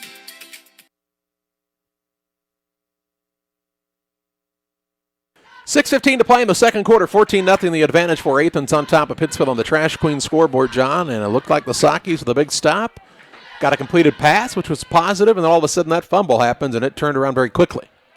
Yes, it did. As then the fumble happened, it was picked up, it was run back, then there was a penalty that took it half the distance, another face mask penalty on what would have been a positive defensive play, and then, then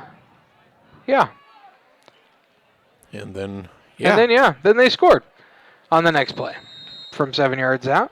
They don't call him the best color man in the business for nothing. And then, Hey, I used to be the color man for the Cubs, okay? And he's got some free time in this October period. Grattan's going to take the kickoff and run it back to around the 30-yard line. He breaks a tackle there and out to the 36, and that's where the Sockies will have it 1st and 10 at their own 36-yard line. Can the Sockies put something together here with 6:08 to play in the second quarter? Down 2 scores now. But they have time to do what they do. Run the offense, just, keep moving the ball on the ground like they have been. And as I said in the break, Charlie, I kind of like the pass on first down. It tries to kind of draw them off, get them to have to think about that a little bit so they can't pack that box quite so tight.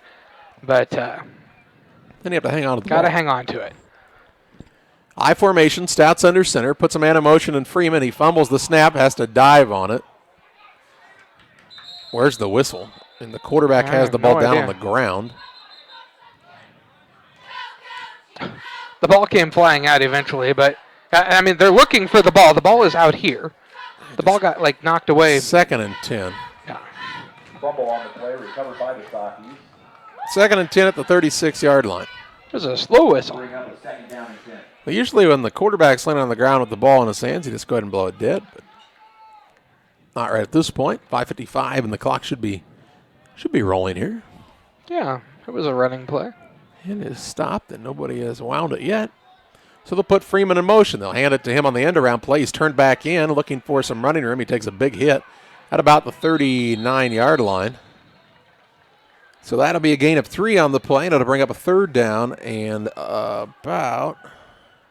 Number 2, Jacob Freeman on the carry. Well, only going to give him a 2-yard gain, excuse me. It's going to bring 3rd and 8. Brought down by number 54, Riley. So a 3rd and 8 here with 5:30 and the clock ticking down in the second quarter. 14-0 advantage for Athens. As you watch high school football on Central Illinois Sports, glad you're with us. Sockies home this week. They'll be at Petersburg next week. We'll have the game for you there as well. 2 receivers wide right. And now they'll bring a man off the field. Which means that you broke the huddle with too many men, which is a penalty. Illegal participation. Didn't have any timeouts, so it didn't matter.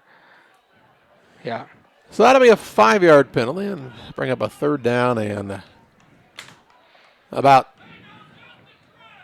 12. It did matter, but there was nothing you could do about it after you broke the huddle with 12. So it's 3rd and 12 out to the 33-yard line. Just over 5 minutes to play in the second quarter. They're trying to get the clock to run, and now they do start it. Stouts in the shotgun. He Has some pressure from his blind side, throws, and it is tipped and incomplete. Stout took a big shot that time from the backside. Incomplete pass will bring up a 4th down, and the Sockies will be forced to punt here. So, punting situation at the 4:55 mark of the second quarter. And the ball at their own 34-yard line. Back deep to receive this kick for Athens. We see Isaiah Cody. And we're trying to get a number on the other man. He's just turned wrong, isn't he? It's hard to see. Rubel kicks it. It's headed toward the sideline. It's going to bounce and roll out of bounds at about the 35.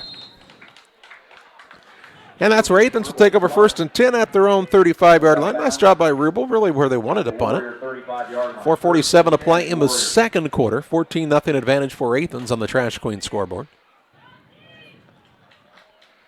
Hey, we remind you about Bowler's Universe. Check them out. They're open 11 to 11 every Monday through Friday. They've got leagues going on right now. Lots of things happening. On Saturdays, they're open at 1 o'clock in the afternoon. We went and watched the hockey game there the other day, Charlie. It was a good time. Had good food. Very good food. That Thursday special, man, at that $5 burger and fries. Ooh, can't beat it. Bowler's Universe, check them out in Pittsfield. The Sockies, I thought they had maybe one too many men on the field. It doesn't appear they do. Richards is under center. He takes the snap, going to hand it off to Laird along the right-hand side, and he's up the middle. And look at him go. 50, 45, 40, one man to beat, 30, 25, 20, 15, 10, 5, and a score. He needed to beat Story. He juked him out, and he takes it one play to the house. A 65-yard run by Laird, and makes it 20-0 Athens with 4:35 to play in the half. Laird ran to the right, cut it right back up the middle on that cutback lane, and it was wide open for 6. Richards is on for the extra point attempt. High snap, hold down, kick is up. The kick is good, and Athens has a 21-0 advantage. 4:35 to play in the half. Warriors up 21-0. Back with you after this. Just like that, the kids are back in school, the summer's over, and we're back to doing homework in the evenings with our wonderful children. Nothing makes this scenario more magical than having a reliable internet connection to get all the homework complete, followed by everyone off to bats in bed. So after that dream is over and the kids are finally doing their homework, make sure you have a strong internet connection. Call Cascom today at 1-800-252-1799. 4:35 to play in the second quarter. It is a 21-0 advantage for Athens on top of Pittsfield on the Trash Queen scoreboard, as the Warriors took no time to score that time. Just one play, a 65-yard run, and a touchdown. And it's now a 3-score game. Yeah, the Sockies had turned them over on downs, 7-0, complete a pass, and then the fumble, and kind of bad things from there. But you just want to try to get a positive to end the half here. Move the ball down the field, maybe get it in. You get the ball to start the second half, see what happens. Richards will put his foot into this one. It's a line drive kick, and the Sockies have a little trouble picking it up. It looks like Story has it deep in the kick return game, and he takes it out near the 23-yard line, and that's where the Sockies will have it 1st and 10 at their own 23. 4:27 to play in the half. After a very quick first quarter. Charlie, that's the 28. Yep, the 28-yard line. Yep. Yeah, you said that 23, though. I wrote down the 28. Oh.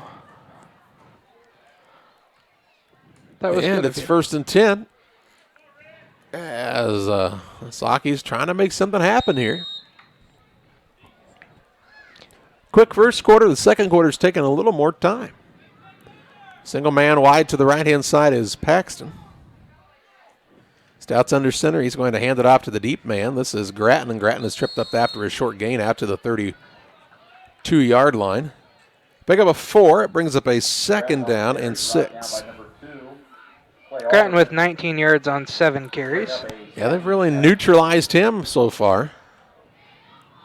Now Gratton comes off the field. The Story is in the game. 4 minutes and counting in the second quarter.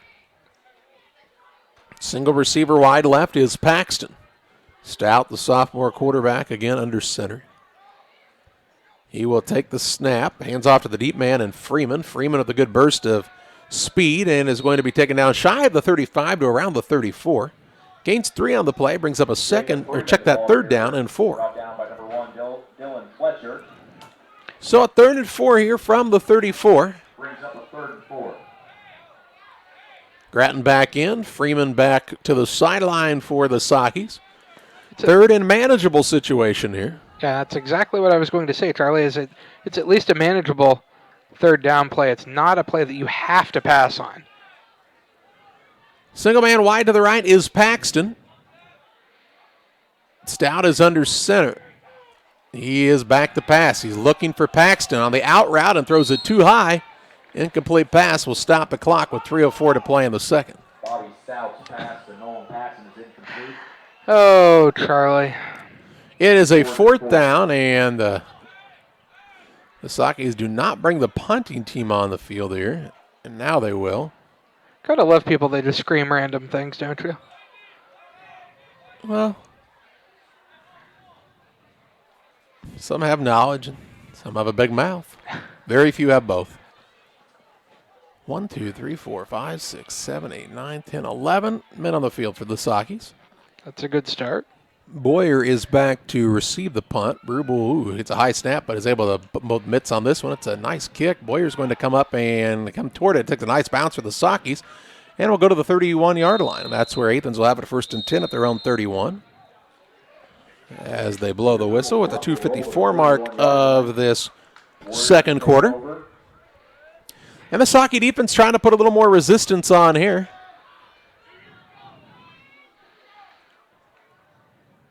As they gave up the touchdown in just one play the last time around.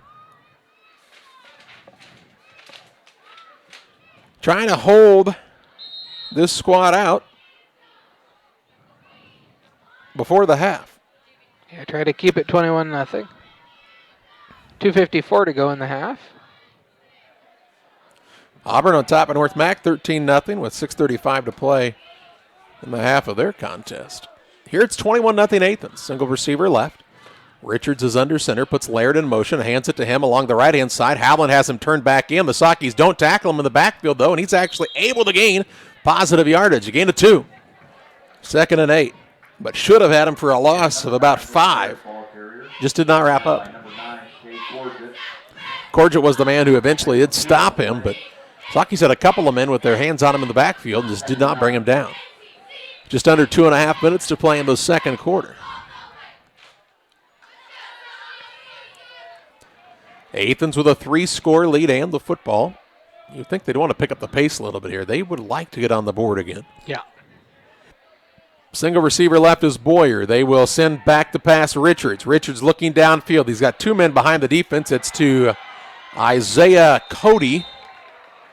And Cody is taken down all the way at the 28-yard line. That is a pickup on the play of, 22 and 17 would be 39 yards. And a 1st and 10 for Athens. They had 2 men behind the defense that time and not very good pass coverage by the Sockies. To the Socky 27. Richards and company are ready to roll. Again, he hands it off to Davis, right side. Breaks a tackle, still on his feet, and he'll go for 6. Davis with the touchdown run at the 150 mark of the second quarter. A 33-yard run this time. And that's a touchdown for Athens and makes it 28. Check that 27-0 with the extra point pending here. And Richards will be on for the extra point attempt.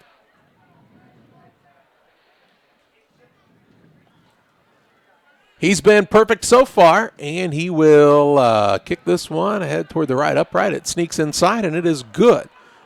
28-0 advantage for Athens on top of Pittsfield. 1:50 to play in the half. We're back with you after this. Just because your kids are back to school doesn't mean you have to sacrifice your fitness routine. Illini Fitness is now open 24 hours a day, 7 days a week.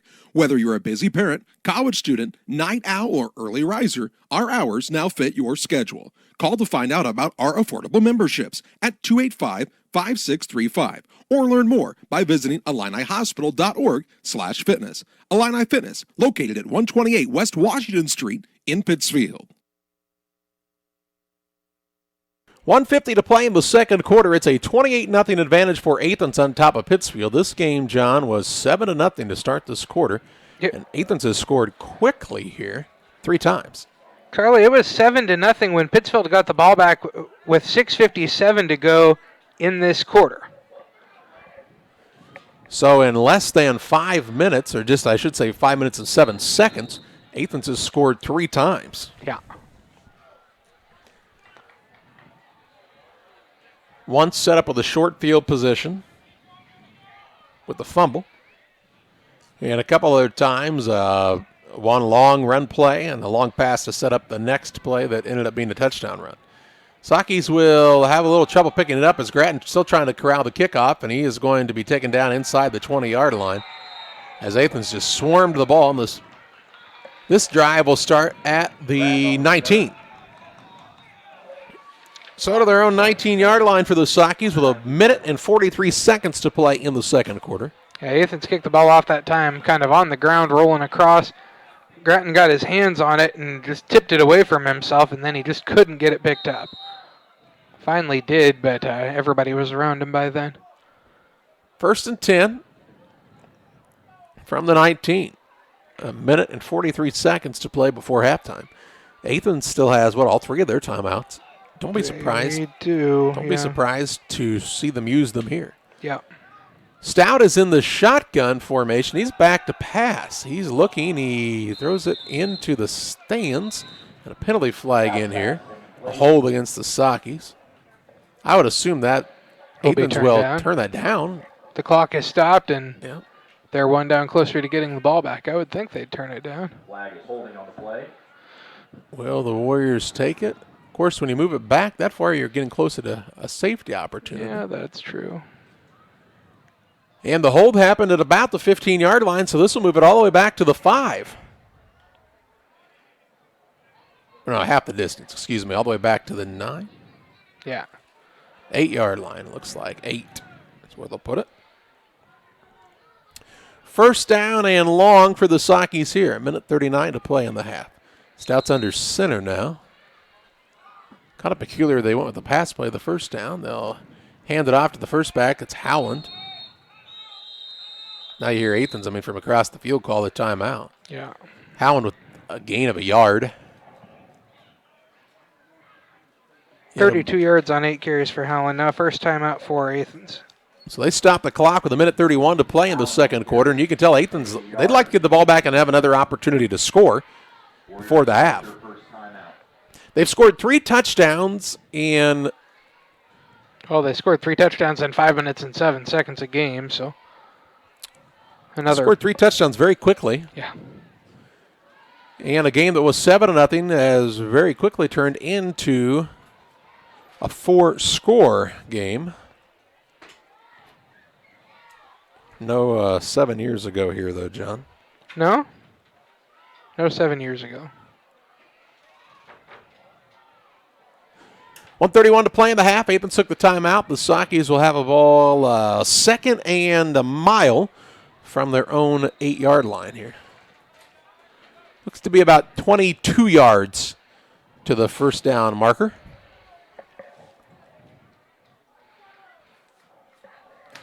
It's a long way. Going to have to move the ball outside, I'd have to think, or complete a pass and hold on to it. Stout's under center. They've got everybody in tight except for Paxton, who's split out wide left. He takes the snap, going to hand it off to Grattan. Big hole on the right side. He will get a little breathing room out to the 15-yard line. A gain of 7. But he ran out of bounds, and that stops the clock with 1:26 to play. He would have forced Athens to call another timeout, but now they don't have to. And it's a 3rd down and 15. Not that he had a lot of options there. No, I mean he was trying to fight for yards. He didn't duck out of bounds, really. He just didn't have anywhere to go but the sideline. So it's 3rd and long with 1:23 to play in the second quarter. You'd expect them to keep it on the ground here. Stout is going to hand it off to Freeman along the right-hand side, looking for running room, and he is taken down by Richards. From the safety spot, takes down the man after a gain of 6, and it brings up a 4th and 9 and another timeout. Penalty flag came in. Late. Could be a face mask. How many did Freeman get there, Charlie? 6. Thank you. Let's see what the penalty flag is about. They're pointing at Athens, a personal foul, it appears. Dead ball, personal foul against Athens, and so this will be a first down for the Sockies. So another first down for Pittsfield. If you're the Athens coaches, you're unhappy with that, as it was going right like you wanted it to. Yeah, and now it's a fresh set of downs for the Sockies to the 35. 1:16 to play in the second quarter. Athens does still have 2 timeouts. And if you're Pittsfield, you could maybe see if you can catch him sleeping here. Throw over the top, possibly. Stout's under center. Takes the snap. He'll hand it off along the left-hand side. Grattan looking for running room outside. Not much there. Out to the 39. A gain of 4. Brings up a second down and 6. Grattan with 30 yards on 9 carries. Under a minute to play in the half. 28-0 advantage for Athens.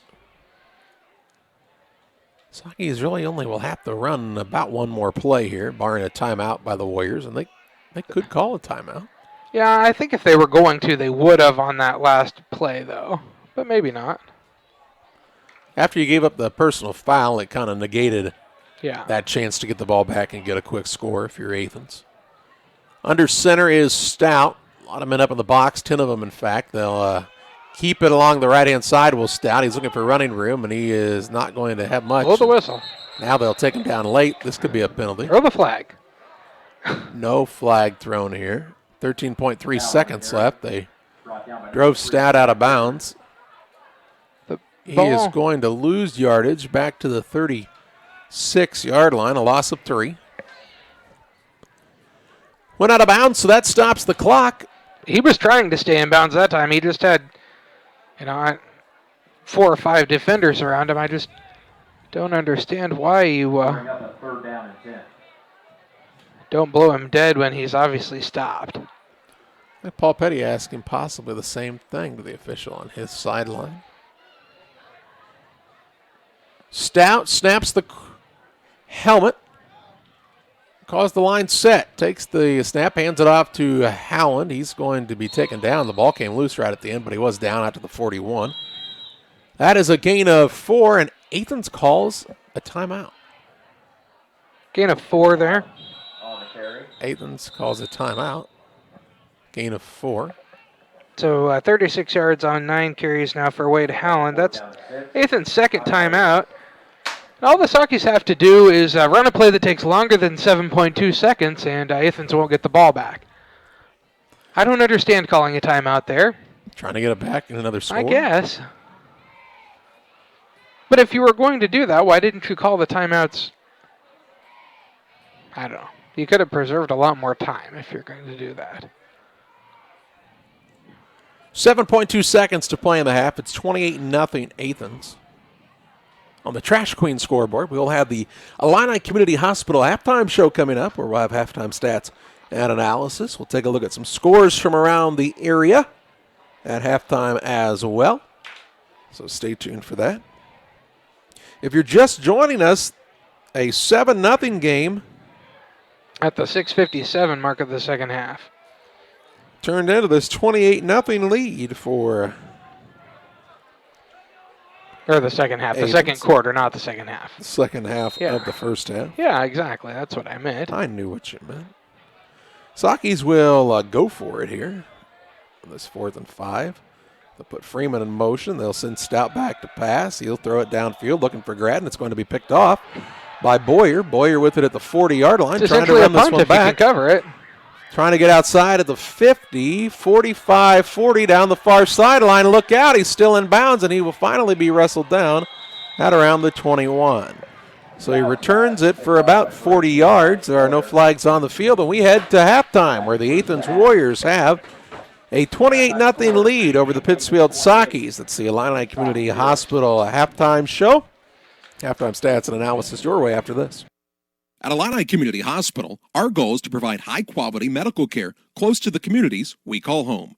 Our team of providers and nurses are here to help guide you every step of the way to your healthcare journey with the personalized style of medicine you've come to expect from Illini. Illini is proud to welcome Dr. Esfaldo Wesley, oncologist, to our oncology team. He joins Sherry White, nurse practitioner, providing high-quality oncology care right here at home. For more information, visit IlliniHospital.org. Illini Community Hospital, proudly improving the health of our communities. Like a good neighbor, State Farm is there. You've heard that phrase many times. And Rod Prentice in Pittsfield, your State Farm agent, is the guy you can count on to be your friend and neighbor in the insurance business. He has a complete line of insurance available for you from State Farm Insurance. You can reach him at 217-285-6930. Our family trusts Rod Prentice with all of our insurance needs. Stop by their office on Washington Street and see the girls. And Rod Prentice, your State Farm agent, 217-285-6930. Mid-USA Landscaping, serving all of Pike County for residential and commercial lawn care. Mid-USA Landscaping can beautify your lawn and property with proper treatment, spraying, seeding, and of course landscaping designs perfect for your home or business. Mid-USA donates to the local area Little League fields and sports fields at your schools, and they are the perfect fit for you. Call them today at 217-577-4900. That's 577-4900. Mid-USA Landscaping for you. At Lanham Chiropractic, their mission is to ensure that they guide each patient to the possibility and enjoyment of a healthier you. Dr. Chris Lanham works together with each patient to identify the cause of the chiropractic issue and address it through chiropractic care, proper nutrition, and natural supplements, all while utilizing honest and trusting communication. If you're looking for a hands-on chiropractor who's proud to call this area home, call Dr. Chris Lanham at Lanham Chiropractic in Pittsfield at 217-285-6300. Welcome back on the Illini Community Hospital halftime show. It's a 28-0 advantage for Athens on top of Pittsfield here at the halftime break. Athens scored their first touchdown at the 9:15 mark of the first quarter as Cody took it in from 36 yards out. The Richards kick was good, made it 7-0. And then at the 6:15 mark of the second quarter, a 7-yard run by Davis. The kick after was good, made it 14-0. Less than 2 minutes later at the 4:35 mark, Laird had a 65-yard touchdown run. The kick by Richards was good, made it 21-0. And then the Warriors scored at the 1:50 mark of the second quarter. Davis a 33-yard run this time. Richards was good again on the kick to make it 28-0 here at halftime. It's the Illini Community Hospital halftime show. And the Sockettes and cheerleaders performing here for the halftime routine. Illini Community Hospital for more than 75 years. Illini has been serving the community with high-quality personalized medical care close to home. Learn more about their services by visiting IlliniHospital.org. We'll pause for a break. John will have the rest of your halftime stats on the Illini Community Hospital halftime show on Central Illinois Sports. We're back with you after this. Wish you had extra cash for a vacation, a boat, a new car, projects around the house? Free up more cash for the things you want by taking advantage of low interest rates. Refinance your home with Great Rivers Bank and keep more of your money by lowering your monthly payment. Start the process online at greatriversbank.bank and work with one of our experienced loan officers to get the lowest rate possible. Great Rivers Bank, member FDIC, and an equal housing lender. The field is yours. Together, we build. It's more than just a tagline at John Petty & Sons Custom Builders. It's our way of life. Our team is committed to building high-quality, custom-built commercial and residential facilities to fit the needs of your family or business. From design, new construction, renovation, and repairs, we have the expertise to turn your project into reality. Call us for a free quote at 217-248-6196. That's 248-6196. Or check us out on Facebook. John Petty & Sons Custom Builders. Together, we build. For delicious, authentic Italian pizza and pasta, it's Gianni's Pizza on the Square in Pittsfield. I'm really confused about From these two girls on delicious the track, appetizers to a wide selection of specialty pizzas and pastas, Gianni's has something everyone will enjoy. Take advantage of the Gianni's Pizza Special, where you can order any extra large pizza and receive a free small one-topping pizza. For carryout or delivery, call 285-4002. That's 285-4002 for Gianni's Pizza on the square in Pittsfield. Welcome to the city of Pittsfield, a great place to call home or a great place to visit as a home away from home. Visit the beautiful downtown area with the Pike County Courthouse and many businesses and restaurants to enjoy. Then check out the Pittsfield City Lake, a great place for boating, fishing, and camping. And new to the lake this year, a disc golf course. Learn more about all that the city of Pittsfield has to offer by visiting their website, pittsfieldil.org. The city of Pittsfield and Mayor John Hayden wish the Sockies good luck this season.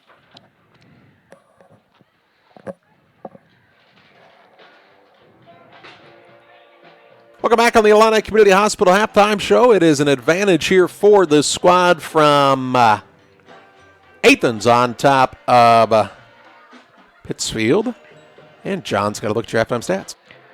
First for the Pittsfield Sockies, they finished the first half with 5 first downs to 8 for Athens.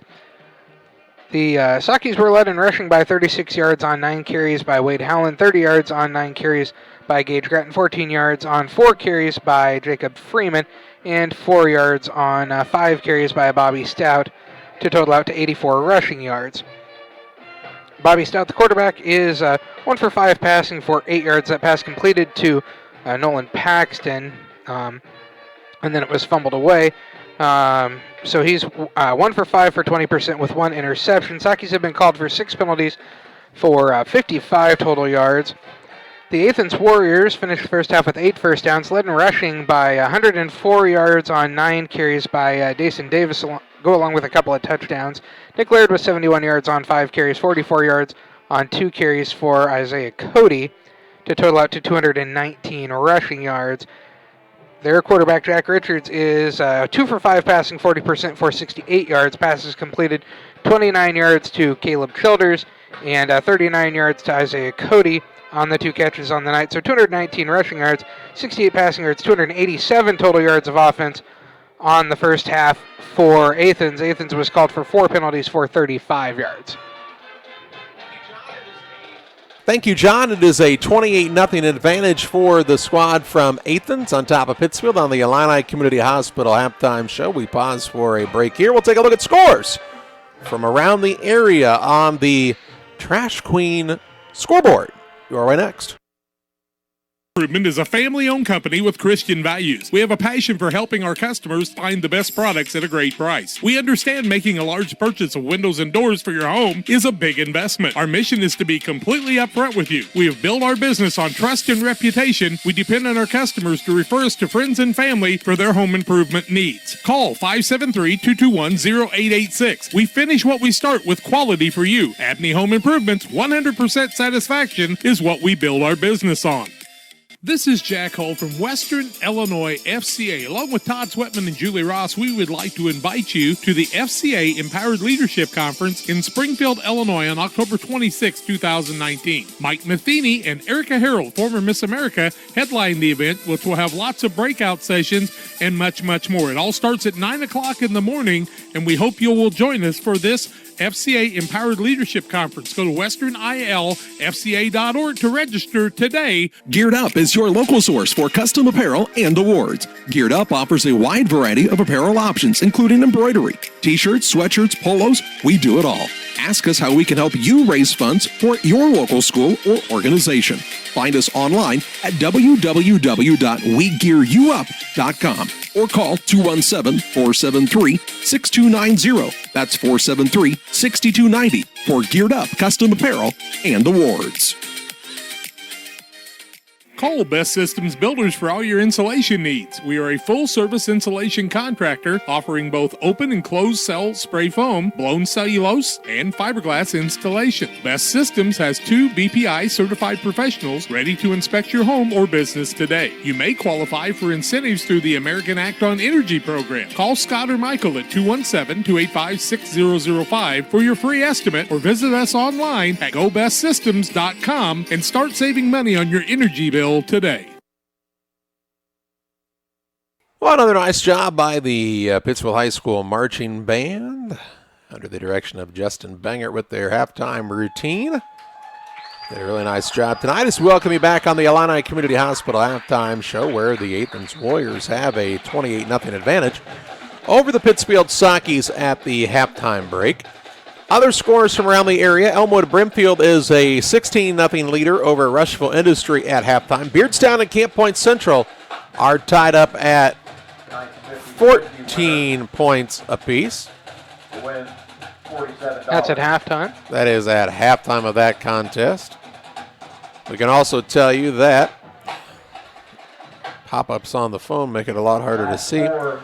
Jacksonville leads Lanphier 24-6 at half. Palmyra is leading Kirksville on the Missouri side 14-6. It was 0-0 in the first quarter at Pleasant Hill Western and Greenfield Northwestern.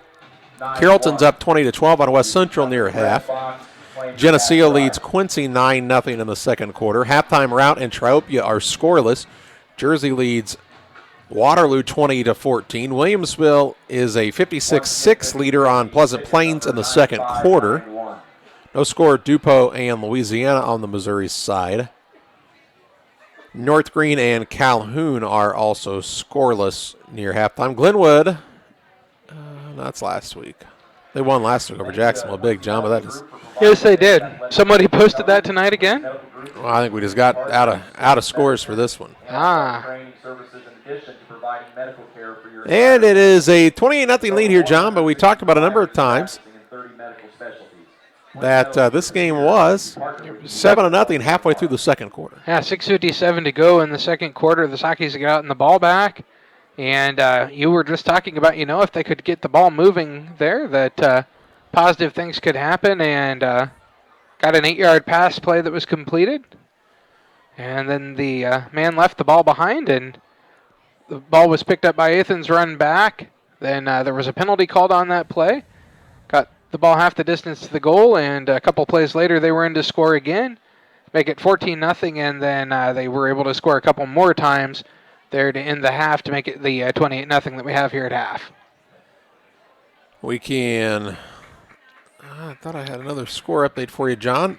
West Hancock is beating Macomb at the half, 22-6. And a little bit of a surprise score there, I would think. Yeah, definitely. Macomb was looking to maybe make the playoffs, I believe. At least coming into that game. Not sure if they end up losing, that would be a possibility. New Berlin is leading Riverton 41-20. Normal U High is beating Springfield Southeast 42-21 at halftime, and a high-scoring game there. And here it's a 28-0 lead for the squad from Athens. How about the Williamsville score, John? 56 points in less than a half. It's a lot. Contest against Pleasant Plains. Yeah, that's a lot, especially for a team that, they're pretty well always going to play for a first half the way that they want to. After that, they'll usually pull back and not really be, looking to score quickly at least. They're always looking to move the ball, but yeah, that's a lot of points in a half, no matter who you're playing. It's the Illini Community Hospital halftime show. We'll pause for a break here. We'll get set for the second half as Athens has a 28-0 lead over the Sockies. We're back with you after this. Commercial and residential trash pickup needs? Call Trash Queen, serving Pike, Scott, and Morgan counties with affordable residential trash service and roll-off dumpsters. We're proud to be locally owned and operated and want to earn your business. Give us a call to find out just how affordable our rates really are. Call Trash Queen at 217-320-4320. That's 217-320-4320. Or check us out on Facebook. Trash Queen, our business is picking up. The Farmers National Bank of Griggsville with locations in Griggsville, Mount Sterling, and Pittsfield. Maybe you ask, why choose Farmers National Bank of Griggsville? The answer is simple. Local people, local decisions, and local commitment with local investments. We have many products and services to meet your needs. We invite you to find out more about us. Go to fmbgriggsville.com and explore all the services we offer. Visit any of our 3 friendly locations in Mount Sterling, Griggsville, and Pittsfield today. The Farmers National Bank of Griggsville, local people helping local people, member FDIC. Just like that, the kids are back in school, the summer's over, and we're back to doing homework in the evenings with our wonderful children. Nothing makes this scenario more magical than having a reliable internet connection to get all the homework complete, followed by everyone off to baths and bed. So after that dream is over and the kids are finally doing their homework, make sure you have a strong internet connection. Call Cascom today at 1-800-252-1799.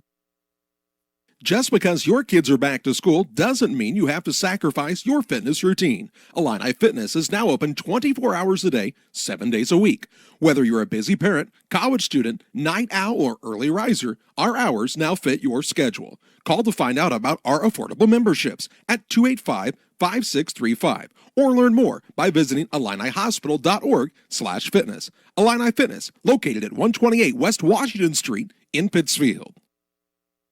The team at Pike County Real Estate specializes in residential homes, commercial properties, tillable, and hunting land in west central Illinois and northeastern Missouri. We treat our clients with the utmost respect and do our very best to connect buyers and sellers together to best suit the needs of our customers. See our current properties at www.pikecorealestate.com or call us at 217-285-5800 for Pike County Real Estate. For nearly 40 years, the Niebuhr Funeral Home has been serving our area with professionalism and compassion. This is our business, our hometown. You can be assured we take great personal pride in serving your family in your time of loss. We're locally owned. We're your friends and neighbors. We care about you and your family. Niebuhr Funeral Home, with locations in Pittsfield and Barry, serving our community with compassion and respect.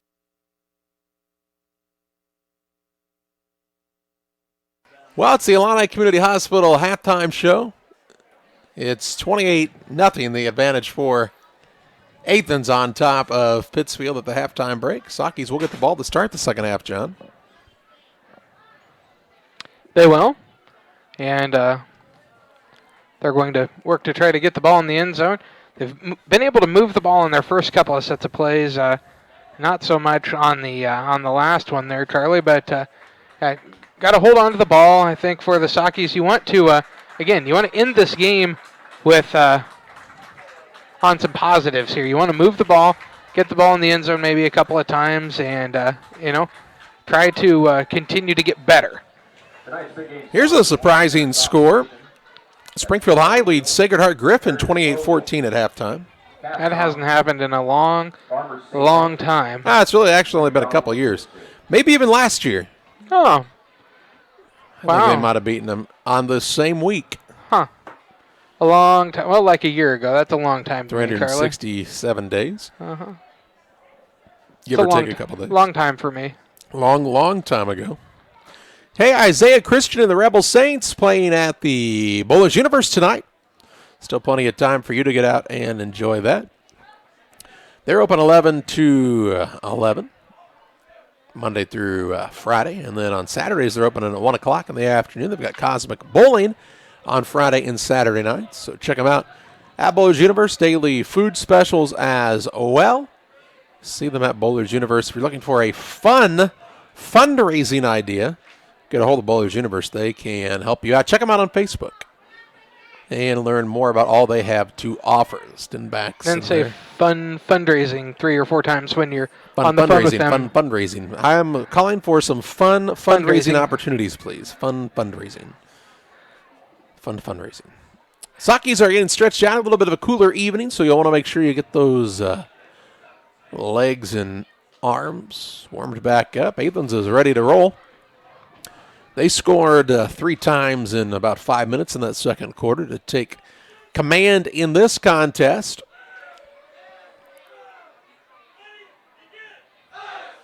The Sakis with their jumping jacks, and we'll get this second half underway.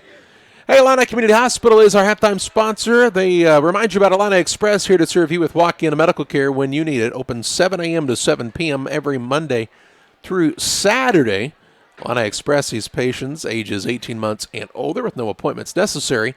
Learn more about their services by visiting IlliniHospital.org. Saki's still on the season, have Porta on the road next week, home against Williamsville. Is that right? And then on the road at Plains. So Williamsville would be a senior night game. That it would be, my boy. That it would be. Pittsfield will receive the ball to start the second half. Richards is going to be the kicker once again for Athens. He's really kind of a guy that can do it all for this squad.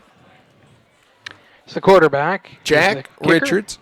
He's a 6 foot, 165-pound senior. Do you think he's the punter, too? We haven't seen him punt tonight. I'd like to find out. Yeah. Warriors will kick to start the second half.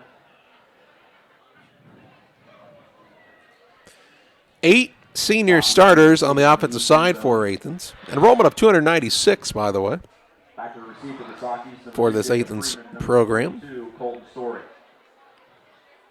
Terry Brown and Rick Jackson, two of the finest grounds crew gentlemen on the planet, really always have their field looking great. Okay, Charlie, I'm going to ask, why are they kicking the ball off from the Sockies 45? Must have been a penalty. Maybe the Sockies didn't get back out in time. They did, though. There was like a minute and a half left to go on the clock, and then they reset the clock to 3 minutes. So something happened. Something had to come through the window. Something had to break the stereo. I don't know why the carpet's all wet, and I don't know why Athens is kicking off from the 45, but they are. And I think you'll see Richards kick this one out of the back of the end zone. Want to bet? He will kick it on the ground, and the Sockies will pick it up. That is Freeman, I do believe, on the return, and he'll take it out to the 15-yard line. It was not Freeman, though. All right. It was Blade Smith. Blade with the return. He was sharp on that one. And it'll be 1st and 10 for the Sockies from the 16. Very cutting remarks there, Charlie.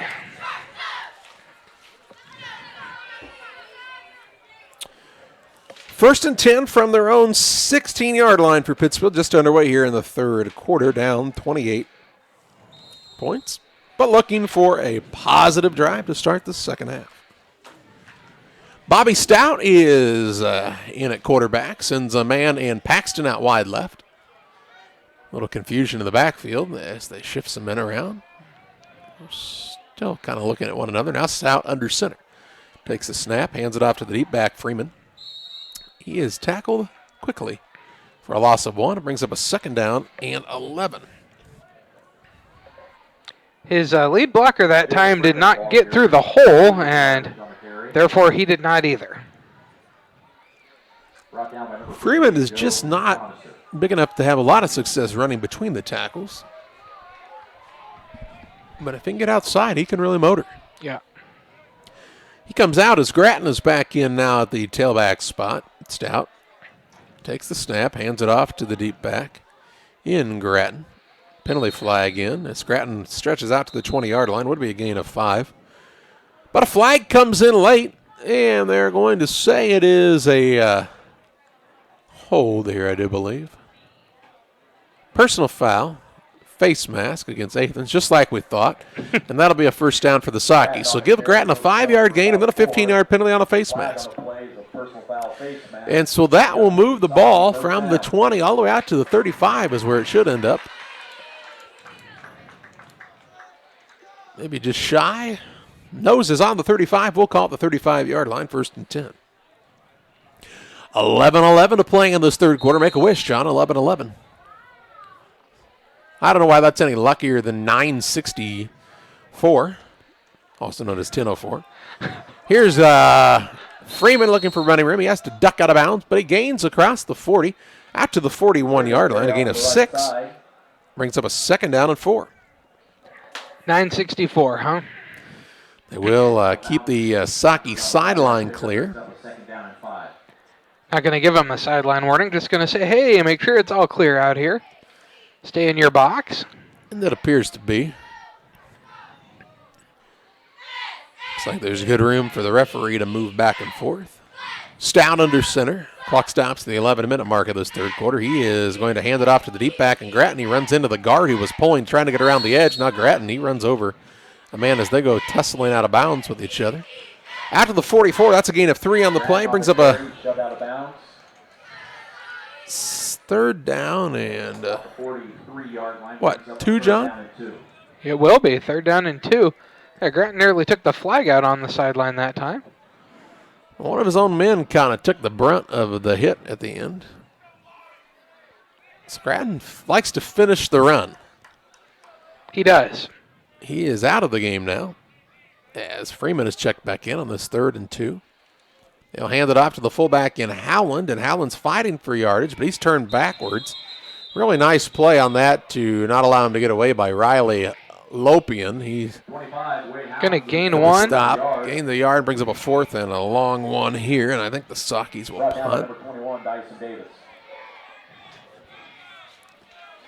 They will bring Grattan in, and they'll go for it here on a 4th and about 1.5 yards. 10:25 and counting in this third period. Freeman out, Grattan in, so you got your big backs in. Plenty of time here with 15 seconds on the play clock as the Sockies come to the line of scrimmage. Stout's under center. He takes the snap. He'll hand it off to Grattan. Grattan's going to be taken down for a loss in the backfield. Lost back to the 41-yard line. Lost at 3 and a turnover on downs.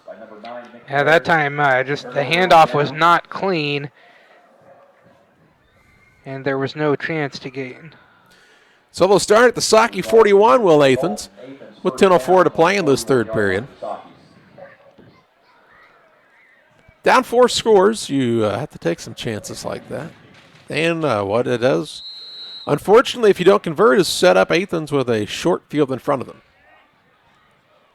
And they've been pretty successful in these situations.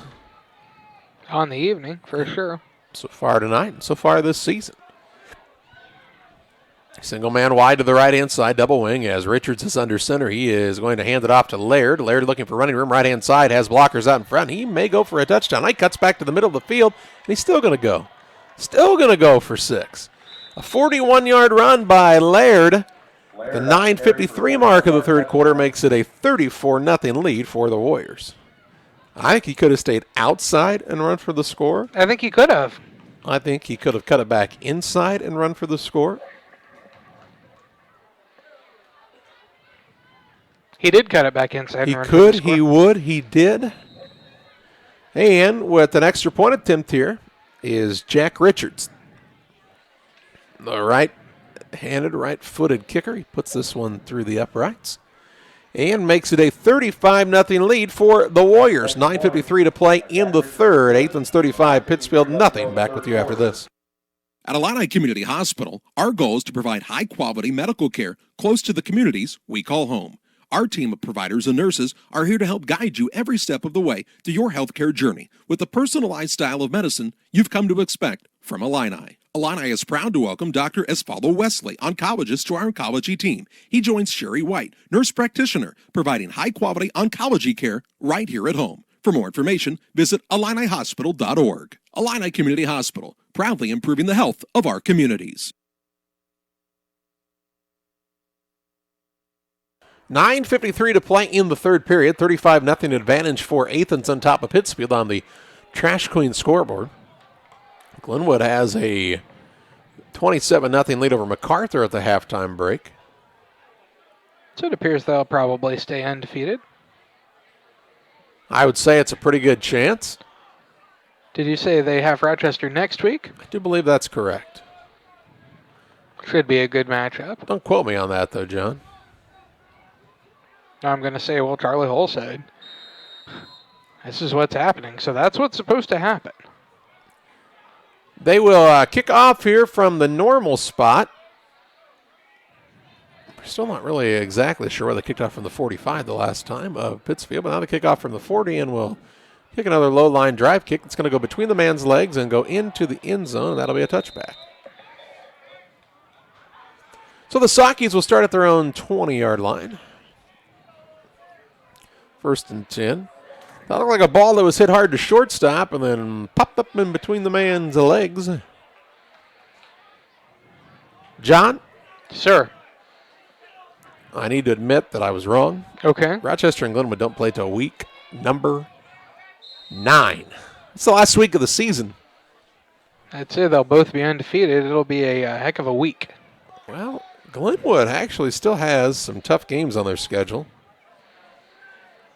No, actually they don't. Wrong about that, too. They and Rochester both going to be undefeated coming into that week. Sockies have it first and 10 from their own 20. Handed off to Grattan along the right-hand side. He bounces off of some men like a pinball out to the 27-yard line where he gains 7 yards, and it brings up a 2nd down and 3. 2nd and 3 with 9:37 and counting in this third period. Sparse crowd on hand tonight. A little bit of a cooler evening. Probably a lot of folks out there. Their bonfires rolling and they're cooking their hot dogs and chestnuts roasting on an open fire. S'mores. That's later in the year. Oh, Here's okay. Freeman, the ball carrier. He's going to gain the 1st down with the forward progress. Out to the 31-yard line where he needed to gain just 3. He picked up 4 and a 1st down for the Sockies here. Freeman 23 yards on 7 carries. Fresh set of downs, a 1st and 10. 9:09 to play in the third. Start the clock after they get the ball set here. Grattan will bring the play in from the sideline for the Sockies.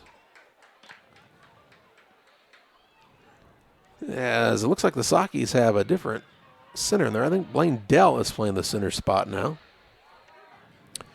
Stout's under center. He will have a long snap count. Takes the snap, hands it off along the left-hand side. This is Grattan. He breaks the initial tackle. He's going to be taken down after a short gain, shy of the 35 to about the 34. A gain of 3. Brings up a 2nd down and 7. Sockies have had many centers on the year. I believe 5. Pike County Express, they are your local family-owned newspaper serving Pike County since 1991. Check them out each Wednesday on a newsstand near you. 2nd and 7 from the 34-yard line of Pittsfield, for Pittsfield, though. Hand it off to the first back and the fullback, Howland, I believe, this time. Now Howland and a man getting a little bit of a tussle toward the end. Give him a couple there. To the 36, gains 2, brings up a 3rd down and 6. 39 yards, 11 carries for Howland. 35-yard line. Okay, so just 1 there, huh? 3rd and 6. The moon is half full tonight. It's a half moon. Where'd the other half go? It's up there. Oh, okay. Just floating. Just floating around up there all on its own. Not a cloud in the sky tonight, though. Now the Sockies will pitch it outside to Grattan. He's got the corner, but that was because of a hold. He's going to have a big gain on the play across the 50 down to the 46, but it's going to all be for naught due to a holding penalty. On the far side. Here in the third quarter, it's 7:19 to play. And so instead of a nice run and a 1st down, it'll be a 3rd and long. Yeah, Grattan would have had the 1st down and about 10 more, but he's going to need pretty much that again to get the 1st down now. He got the corner, but they said that was because the guard pulling from the other side held the man. So the ball is all the way back at the 25, and it's 3rd and 15. Call it 16 even from the 25. See if the Sockies go to the air here. Stout's under center. He takes the snap. He is going to pitch it to Grattan. He's trying to run the halfback pass, throws it up for grabs. Look out here. Paxton comes back, tries to play the ball, and it's knocked away. And they're going to call this pass interference. They're That'll called be an pass automatic interference 1st on down. Jack Richards. As they'll say that he actually hit Paxton before he hit the ball. He played the ball very well. Paxton was coming back for the ball as it was thrown a little short. Can I tell you, I don't think that was pass interference. I'm not sure that it was either. But it was because it was called. So 8th first down of the night as I don't think it'll be a first down. it's an automatic first down, Charlie. No, it's not. Not in high school. I'm pretty sure it is. They're moving the chains. I mean, They should not move the chains. wait. It is not an automatic first it down. is not an automatic first down. Okay. No, it is a third down from the 40, and they need to get to the 42. It's a 3rd and 2. Okay. It will not be a first down. I'm sorry. I knew it did not take the ball from the where the penalty occurred, but I was thinking it was still an automatic first down. But I Stout was under wrong. center on a 3rd and 2. Takes the snap, and a penalty flag flies, and Saki's with a false start. Flag on the play. So now it'll be a 3rd and 7. Instead of a 3rd and 2. We'll bring up a 3rd down and 7. They have been trying to get this first down for, about 10 plays now? Several plays. They've been working on it. And they'll keep working on it here. Try to pick up this first down. Chain guys on the far side are like, we don't even need to move. We just hang out here.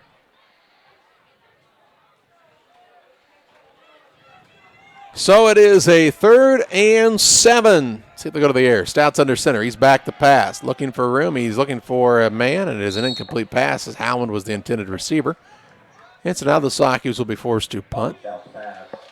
Number 30, Logan Howland, is incomplete. Which will bring Then again, they will not punt. They're going to go for it here Okay. from their own 35 on a 4th and 7.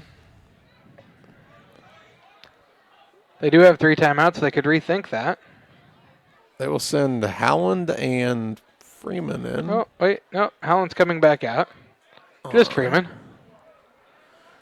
They got the hustle here. 6:59 to play in the 3rd. Play clock at 10 as they break the huddle. There's a lot of confusion here. Holy cow. Yeah, I think they're going to have to call timeout. Yeah, 6, there's no 5, 4. Yeah, they're going to have to call timeout or take the penalty. And they will Yeah, they're call gonna a take the penalty. timeout. Or take the timeout. They will call a timeout as the play clock was winding down. 6:59 to play in the 3rd. Athens on top, 35-0. We're back with you after this. Like a good neighbor, State Farm is there. You've heard that phrase many times. And Rod Prentice in Pittsfield, your State Farm agent, is the guy you can count on to be your friend and neighbor in the insurance business. He has a complete line of insurance available for you from State Farm Insurance. You can reach him at 217-285-6930. Our family trusts Rod Prentice with all of our insurance needs. Stop by their office on Washington Street and see the girls in Rod Prentice, your State Farm agent, 217-285-6930. 6:59 to play in this 3rd period. 35-0 advantage for Athens. It's Athens, Illinois, Athens, Greece. Home of the original Olympics, right? Athens? Correct. Mount Olympus. And the, 2004 games possibly? I believe that was correct. Do you know what they have now? A lot of abandoned, empty stadiums. Happens with the Olympics. Yeah, it does. Not a great expense to spend a bunch of money on. Saki's going to go for it, 4th and 7 here. Athens is bringing the house. And, What happened there? well, false start.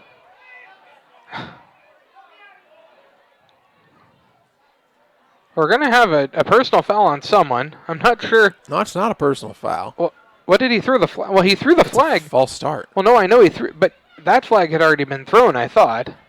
He threw another flag way up there in the middle of everything. There's one flag on the field. False start against the Sakis. So why is he walking? Oh, yeah, And then I'm telling a you. personal foul against Athens. Okay, is that going to be a first down? And that results in a Saki first down, and we have found the first down we've been looking for. For the last 10 minutes. They looked for Jimmy Hoffa for a shorter time than it took to get that first down. And it results in a first down at the 44-yard line. That'll be their 8th first down of the night. Foul. Result in a Saki first down. 6:56 to play in the 3rd quarter. Boy, it took a long time to get that first down. They were on 2nd and 3rd down for a very long time. Two receivers to the left. Stouts under center. He is going to hand it off to the deep back. That's Story. He's still trying to tuck the ball away and cannot do so. He's going to lose yardage on the play.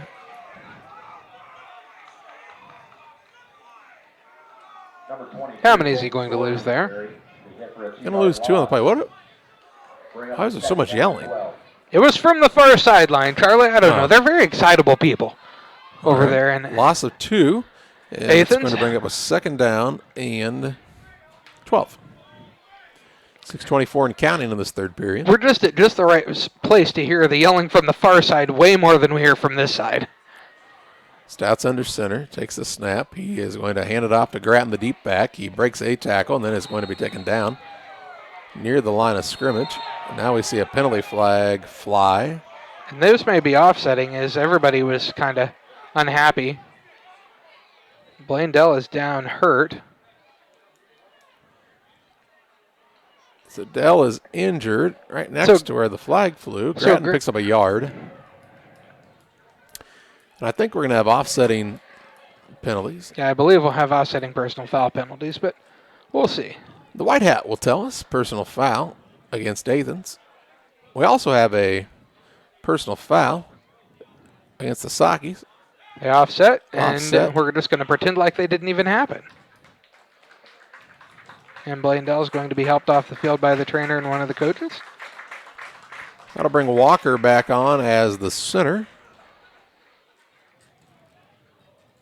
Brad on the carry goes forward for a couple penalties offset. It'll bring up a third down. So it's going to be 3rd down and 10 after all that.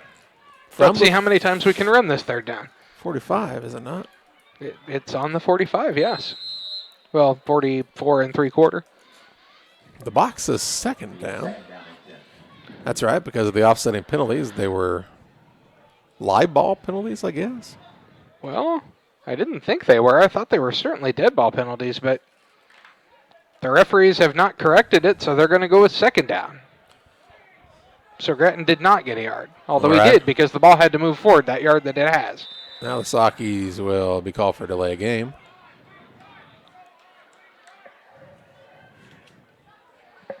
Be 5-yard penalty. 85 yards on 10 penalties now. They're going to need to get out of this area of the field. They're going to kill the grass. You've been stuck in this little rut for a while. We're back into that area we were in forever on that last set of trying to get a 1st down. Telling you, the grass is going to be killed here. It's 2nd and 15. Stouts back to pass. Pump fake. Stats throws downfield looking for Freeman and incomplete out of bounds. There are no flags. It'll be 3rd and 15. With 5:22 to play in the 3rd. Freeman was the only one there. There were 3 or 4 defenders around him, but it was a ball that was thrown where he was pretty well the only one that was going to be able to get to it. Beardstown is leading Central 21-14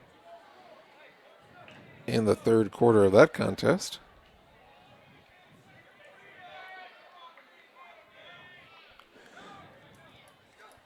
Stout going to run the draw play to Howland, and that was sniffed out by Athens. Oh! And he goes down right at the end of the 31-yard line, a loss of, or 37-yard line, loss of 3. And it's 4th and long, and I do believe the Sakis will need the punt here. And here comes the punt team.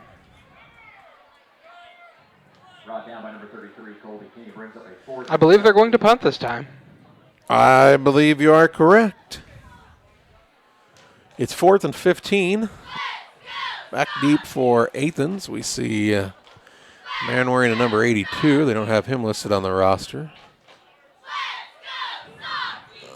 And they also have Isaiah Cody. Rubel gets a good snap. He puts his foot in this one, end over end kick. Cody's going to come up and try to take it, and he's going to be hit. Then the spins off of a man. Ball nearly came loose. Still on his feet, going to be taken down at the 44-yard line, and that's where Athens will have a 1st and 10 at their own 44. 1st and 10 at their own 44-yard line with 4:27 to play in the 3rd.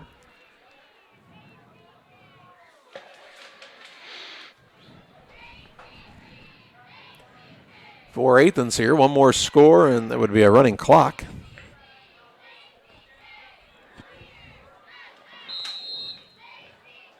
This third quarter has taken a long time, Charlie. A lot of We've got penalties. a lot to go, yeah. A lot of penalties, a lot of things that have stopped the clock. Jack Richards is set up under center. He's going to hand it off on the inside handoff to Davis. Davis is going to have a big gain on the play, tripped up and taken down inside the Saki 45 to the 40-yard line, a gain of 16 yards and a first down. Number 21, Dyson Davis, rumbles forward for a Warrior first So down. Davis with a big pickup there. He's got 120 yards on 10 carries. 10th first down of the evening for Athens. It brings up a 1st and 10, as John told you, with 4:15 and counting in the third. Single man split out wide left in the double wing formation. Richards takes the snap, going to hand it off on the end around play. Ball carrier this time is Caleb Orm. Orm stays on his feet and then is taken out of bounds. A penalty flag flies way back away from everything. Oh, okay. I thought there was one there, and I was like, I'm not really sure why on that, but okay. Personal foul going to be called against the Sakis. Number 45, Caleb Warren on the carry. So Orm going to take it all the way to the 20-yard line, call it the 19, a 21-yard gain, and then it'll be half the distance to the goal, as the Sakis are called for a personal foul. Sakis have been called for 100 yards in penalties in total.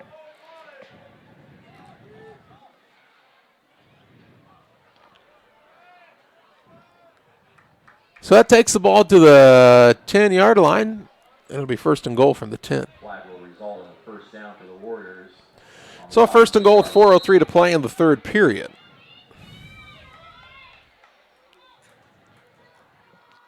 It's about as long a 1st and goal as you can have as the ball is just inside the 10.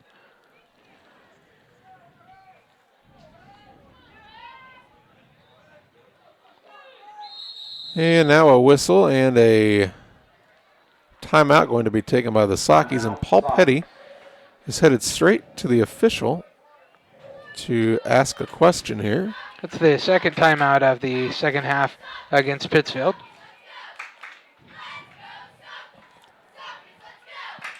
They're asking, I think he's asking about the personal foul call. The referee says, I don't think there's a chance of rain today, as he stuck both hands out to see if he could feel any moisture.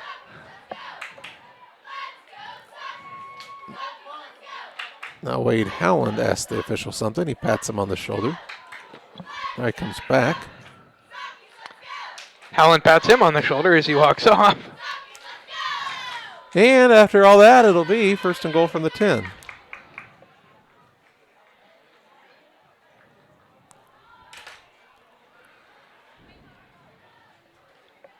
So no rain today, huh? It doesn't appear that there's moisture in the air. The official stuck both hands out and checked, and He said, I don't feel any rain. I don't know. Mr. Petty, if you feel rain, I guess it's your opinion.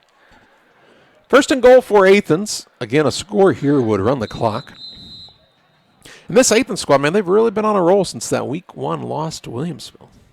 Yeah, they really responded well to that. Or after that. Probably not to that, but after that. Maybe to it, too. I don't know. Single receiver to the left-hand side. Richards will set up under center. He takes the snap, going to go back to pass, rolling to his right. He's got a man in the back of the end zone who dives and cannot make the catch. Cannot make the catch. That stops the clock, brings up 2nd and goal. Bring up a 2nd down and 10. Colby Kenny is the intended receiver. So Kenny was the man he was aiming for there. Now they bring several new men onto the field, does Athens. Like 4 or 5 of them. Don't see that very much, do you? No. In high school game, that many guys going on and off. And they will split a couple of men wide to the left-hand side. Let's see if they go to the air again here.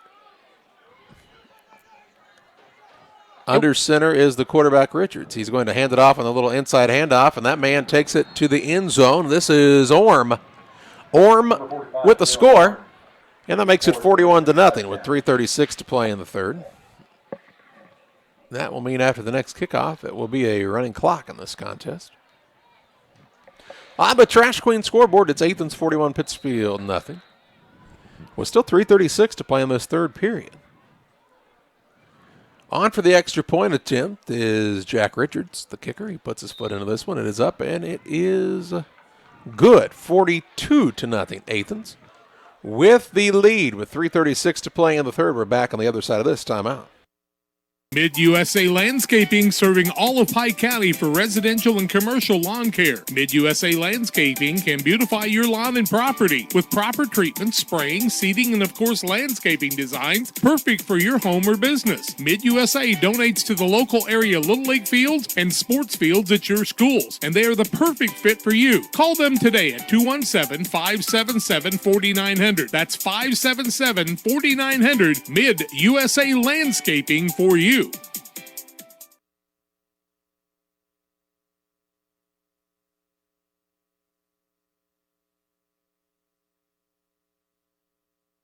.336 to play in the third, 42-0 advantage for this squad from Athens.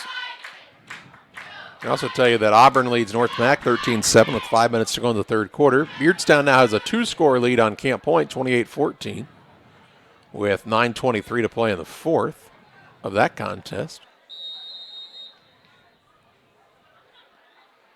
Brown County leads Minden 15-14 with 11:46 to play. It's a good close game. Springfield High leads Jacksonville 28-21 with 9:30 to play in the third. Here it's a short kick by Athens. Oh, wait, that can't be Springfield High in Jacksonville because Springfield High and, who did I say, John? You said Jacksonville, but it should have been Glenwood, right? No, not Glenwood. No? SHG. Oh, I'm sorry. 28-21 Yes. SHG trailing the squad from Springfield. Pittsfield will have the ball 1st and 10 at their own 46-yard line, it appears. That time one of the Upmen was able to catch that bouncing ball and keep it up near the line. It wasn't an onside, was it? I don't really think it was really basically the same way that they've kicked the whole time, Charlie. It was just that time the ball just bounced right to stay in the front line instead of being through everybody. Now they have the wrong ball on the field. And they'll have the young man who's the ball boy bring it out. So take some time off the clock. Actually, the clock is stopped right now. Oh, nope, there it goes. It was stopped. And so they're ready to roll. Stout turns and hands it off to Howland. Howland takes it out to the 50-yard line, a gain of 4. 2nd and 6. Wade Howland with 39 yards on 13 carries now. 2:20 and counting in this third period. 42-0 Athens with the advantage. Grattan out, Freeman in. Springfield High has a 35-28 lead now as the score updates. Still a 1-touchdown game over SHG in that one. Stout will hand it off to the deep man. This is Freeman looking for some running room, trying to cut outside. Nice job by the end to turn it back in to not allow the big play. He is going to gain all the way to the Athens 45. So it's another 5-yard gain, and this will bring up a 3rd and 1. Jacob Freeman on the carry for 5 yards to bring up a 3rd and 1. 3rd and a yard here with 1:43 and counting in this third period. Grattan in, Freeman out.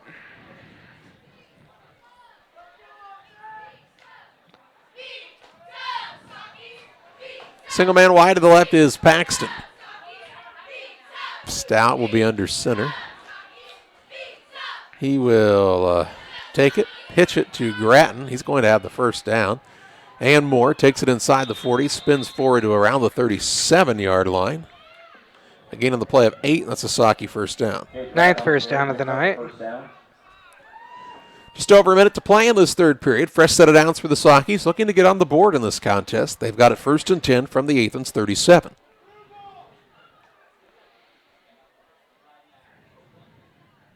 See Blaine Dell with some ice on an ankle on the sideline, so it looks like his night is through.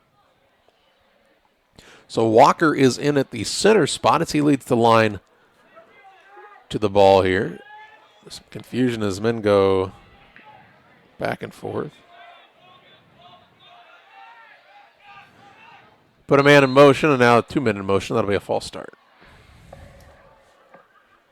5-yard penalty for the Sockies. Their 12th of the night. False start on the Sockies. Bring up the first down and 15. Petty in the game now. As coming out is Logan Howland. So it's a 1st and 15 from the 42, following the penalty. Stout will be in the shotgun, deep in the shotgun, puts a man in motion. They fake the direct snap. Now they throw it to J.J. Petty. Petty with a nice catch, and then he's taken down deep in the backfield. So Petty caught the ball and then lost 3 yards.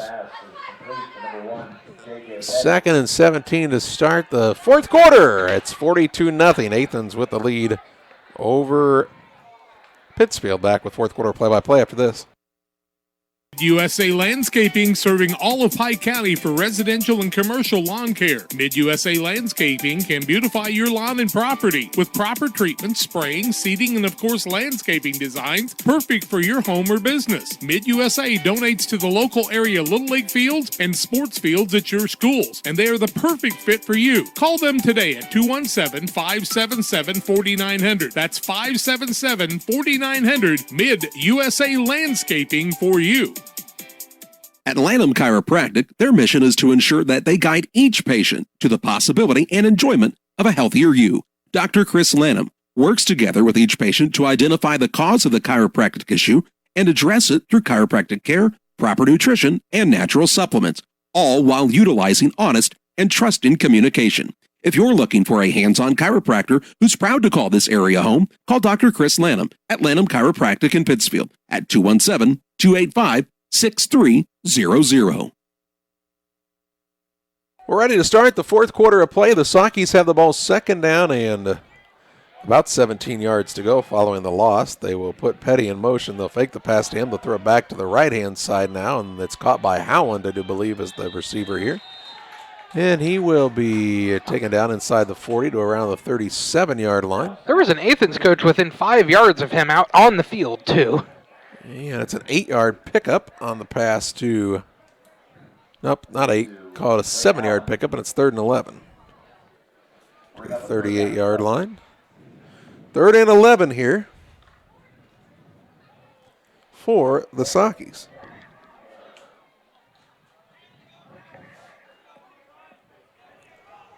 Stouts back to pass, trying to set up a screen.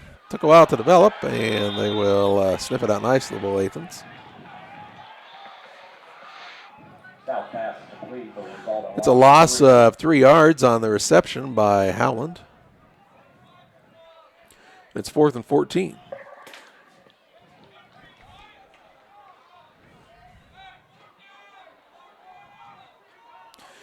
So a 4th down here. Route and Triopia are in a tight one, 7-6 route with 3:50 to go in their game. Wow. 2 receivers left, a single man to the right. Stout is under center. He is going to hand it off to the deep back, and Grattan, he's met at the line of scrimmage and taken down. And that will be a turnover on downs, as it'll be a 1st and 10 from no the gain? 40 for Athens. Yep, no gain, no loss. And 1st and 10 for Athens from their own 40-yard line. Athens ball on their own 40.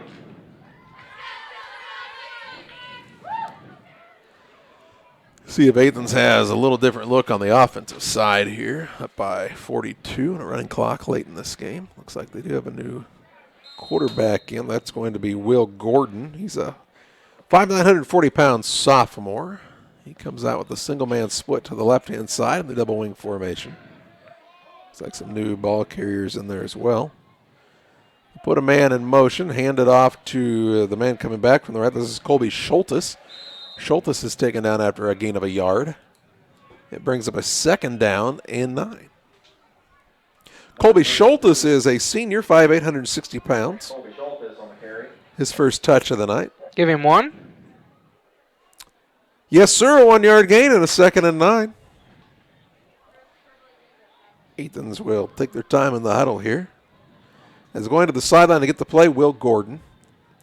He's the second-string quarterback for this squad from Athens, who's about to be 5-1 on the season. Playoff eligible. And riding a 5-game winning streak. They're going to be a tough out in 1A football. Definitely. Gordon takes a snap. He'll hand it off to the fullback. Fullback still on his feet as he breaks free. This is Jack Flatley, and the Sakis just flat out didn't tackle Flatley that time. And he gains the first down all the way to the 49. 10-yard gain and the first down. Charlie, what number is Flatley? To the Saki 49. Oh, there he is.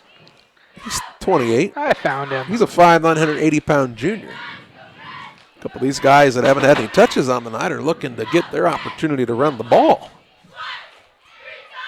Try to say, hey, Coach, I want to get in the game. They said, put me in, Coach. I'm ready to play today.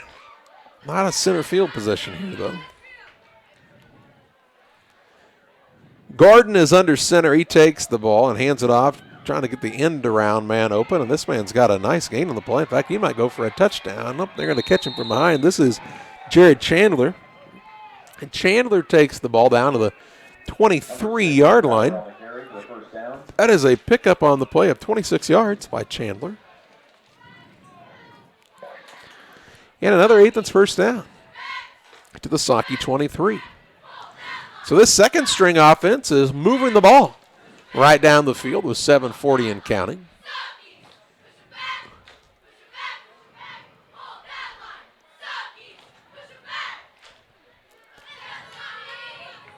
As they come out of the huddle. Some new linemen in the game, including James Gurup. He's a junior, 5'6", 290 they list him at. Pretty stout-built young man. That was Schultes. Ball carrier Schultes takes it down to the 20-yard line. Give him a gain of 3. Number 32, Colby Schultes on the carry. I'm not sure what people were upset about, Charlie. Well, it looked like the Sakis had a man who might have thrown a punch there at the end and didn't get called for it. Oh, okay. Probably very lucky. Okay. I wasn't sure. I was writing down, so the Saki coaching staff quickly identified that and said, get him out of the game. And they will. And have a talk with him on the sideline. 2nd and 7 from the 20-yard line. Gordon is under center. Sends a man in motion, going to hand it off, and the man coming back toward the near side. I believe this is Chandler. No, this is Ian Reller this time. Reller, another sophomore into the game. Who was Chandler, Charlie? Nope, number 6. Number 6 is Chandler. Number 6 is Ian Reller. I'm sorry. Chandler's 8. Number 6 Reller's is who ran the ball the last time, too, but okay. Reller. This is Reller's first carry of the night. He gains a yard to the 20-yard line. And it's 3rd down and 6. So 3rd and 6 with just under 6 minutes to play. Athens trying to get a score with the second-team offense on the field. Gordon is under center. Puts a man in motion. Going to pitch it outside to, the mystery man who does not have a number. He cuts all the way back. There's a penalty flag, and then the Sakis will throw him for a loss anyway. He retreated on his own, so he's going to lose the yardage that he got. I think that's foul. Quentin Valla in the game. Or did they call a crackback block, Charlie? I don't know. Quentin Valla is the ball carrier, John. He's wearing a different number. He's wearing 82 instead of 40 tonight. And he's going to lose back to the 28-yard line. Sakis will turn that penalty down to an 18-yard loss, and it's 4th down and long. Well, they're at the 29-yard line, and they've got to get to, what, John, about the 14? That's Looks like it. 4th and 15? Brings up a 4th and 16. I believe they called a crackback block, Charlie, on that is what they had called. 4:47 to play. You almost always get a penalty when you get a runner that's going one direction and then he completely tries to reverse field and go the other way. Because there's almost always a hold or a something. Well, they put a man in motion and then he stops, and that'll be a penalty, so 5 more yards. And it'll be a 4th and about 20. Athens has been called for 8 penalties for 80 yards. They can't be happy with that. As in a closer game, those 80 yards could be very precious. So ball back to the 34-yard line for Athens on a 4th and 20. The clock runs this whole time, though, so we're down to just 4 minutes remaining in this contest.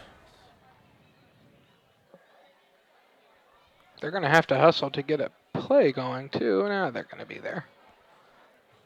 So 4th and long here.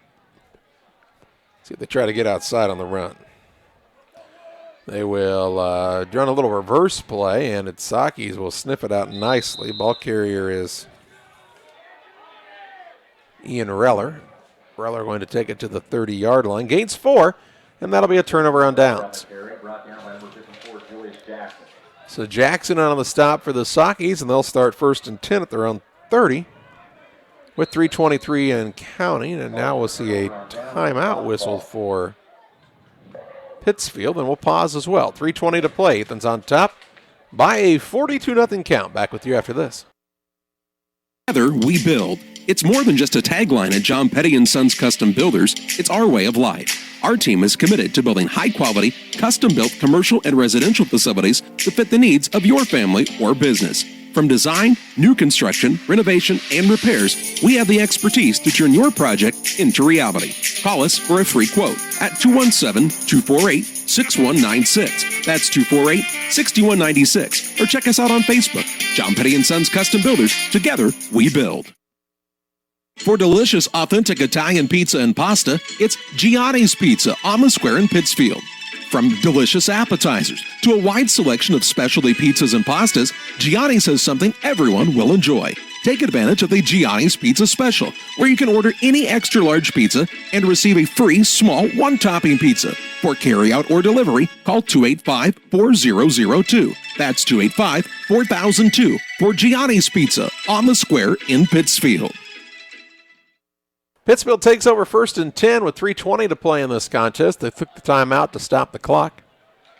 As with the running clock, it only stops with timeouts, touchdowns, and injuries. That allowed him to get a new offense in, Charlie, new quarterback and everything. Is that Cade Corgett in at quarterback for the Sockers? It is not. It is McAllister. It's McAllister. The freshman in there, and the Sockers will try to run right, and not much success here. They'll get back to the line of scrimmage. Number 40, Lane Elliott on his first carry of the night. 2nd and 10 here. Athens runs a whole lot of new bodies in. Under 3 minutes to play in this contest. Saki's going to drop to 1-5 on the season.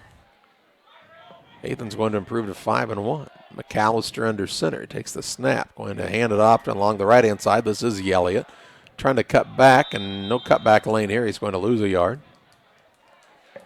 Brings up a 3rd and 11.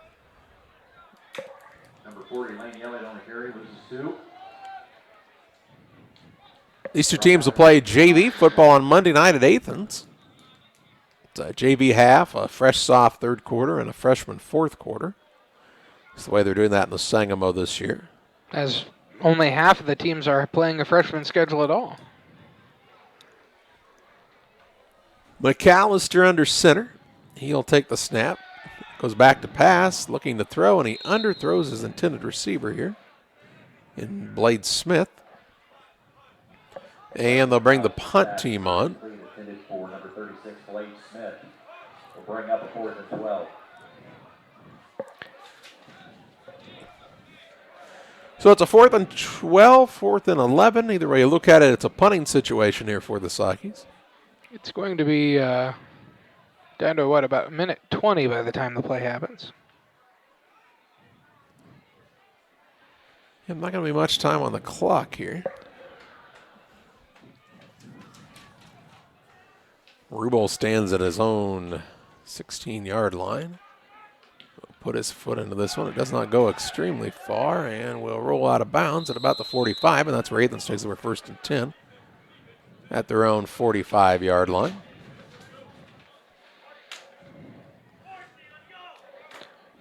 And the change of possession will take most of the time off of this clock. Yeah, I'm not even sure they'll run a play. Maybe once. 50 seconds left. They're saying Ball they're is taking set. a knee. The chains are set. Athens is going to take a knee, and this one's going to be over.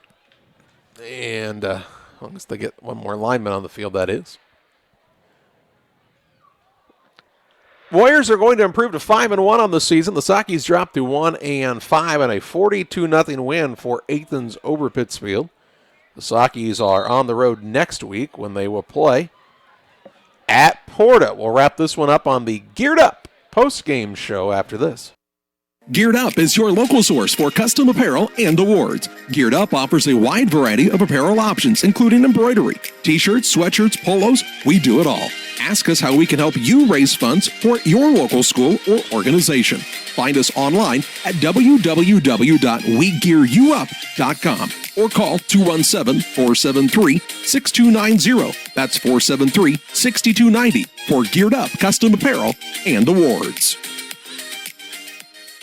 Call Best Systems Builders for all your insulation needs. We are a full-service insulation contractor offering both open and closed cell spray foam, blown cellulose, and fiberglass installation. Best Systems has 2 BPI certified professionals ready to inspect your home or business today. You may qualify for incentives through the American Act on Energy program. Call Scott or Michael at 217-285-6005 for your free estimate or visit us online at gobestsystems.com and start saving money on your energy bill today. For all of your commercial and residential trash pickup needs, call Trash Queen, serving Pike, Scott, and Morgan counties with affordable residential trash service and roll-off dumpsters. We're proud to be locally owned and operated and want to earn your business. Give us a call to find out just how affordable our rates really are. Call Trash Queen at 217-320-4320. That's 217-320-4320. Or check us out on Facebook. Trash Queen, our business is picking up. The Farmers National Bank of Griggsville with locations in Griggsville, Mount Sterling, and Pittsfield. Maybe you ask, why choose Farmers National Bank of Griggsville? The answer is simple. Local people, local decisions, and local commitment with local investments. We have many products and services to meet your needs. We invite you to find out more about us. Go to fmbgriggsville.com and explore all the services we offer. Visit any of our 3 friendly locations in Mount Sterling, Griggsville, and Pittsfield today. The Farmers National Bank of Griggsville, local people helping local people, member FDIC.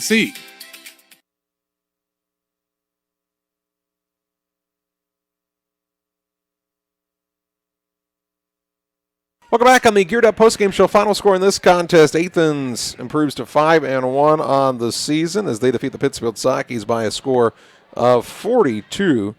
And John's got a look at your final stats. First of all, the Pittsfield Sakis finished the night with 9 first downs to 14 for Athens. Leading rusher on the night was 54 yards on 17 carries for Gage Gretton, 39 yards, 13 carries Wade Howland, 28 yards, 8 carries for Jacob Freeman, negative 2 yards on 1 carry for Colton Story, negative 1 yard, 2 carries for Lane Elliott, 4 yards on 5 carries for quarterback Bobby Stout, to total out to 122 rushing yards. Stout was 4 of 10 passing for 40% for 9 yards. Passes were completed to Paxton for 8 yards, and J.J. Petty had a catch for negative yardage. Wade Howland had 2 receptions for 4 yards total. So 122 rushing yards, 9 passing yards, 131 total yards of offense for Pittsfield.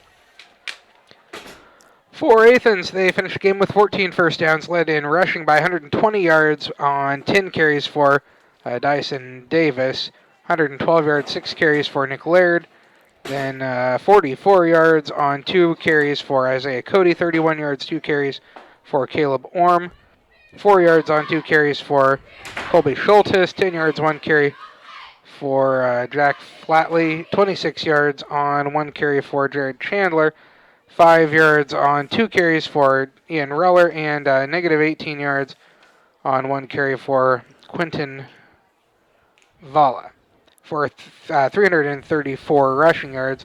Quarterback Jack Richards, 2 of 6 passing, 33% for 68 yards. Passes completed, 2 catches both in the first half, 39 yards on 1 reception by Isaiah Cody, 29 yards, 1 catch for Caleb Childers. So 334 rushing yards, 68 passing yards, 402 total yards of offense. The Athens Warriors were called for 8 penalties, 80 yards. Sakis called for 105 yards on 12 penalties called. And that's probably really, John, the biggest disparity in yardage that we've seen so far this season. Most definitely. Yeah, even more than last week. I was trying to think of what it was last week. The Sockies did not have very many positive yards last week at all. Geared Up is proud to partner with local schools, businesses, and organizations for their fundraising needs. Custom apparel sales make great fundraisers, and at Geared Up, we guarantee at least 25% of all screen-printed apparel sales go back to your fundraising efforts. Learn more at WeGearYouUp.com. 42-0 the final in this contest as the Sockies fall to 1-5. Athens improves to 5-1. Pittsfield is on the road next week at Petersburg-Port, and we'll have the game for you on Central Illinois Sports. Until then, we bid you farewell. For John Hull, I'm Charlie Hull, another Central Illinois Sports presentation.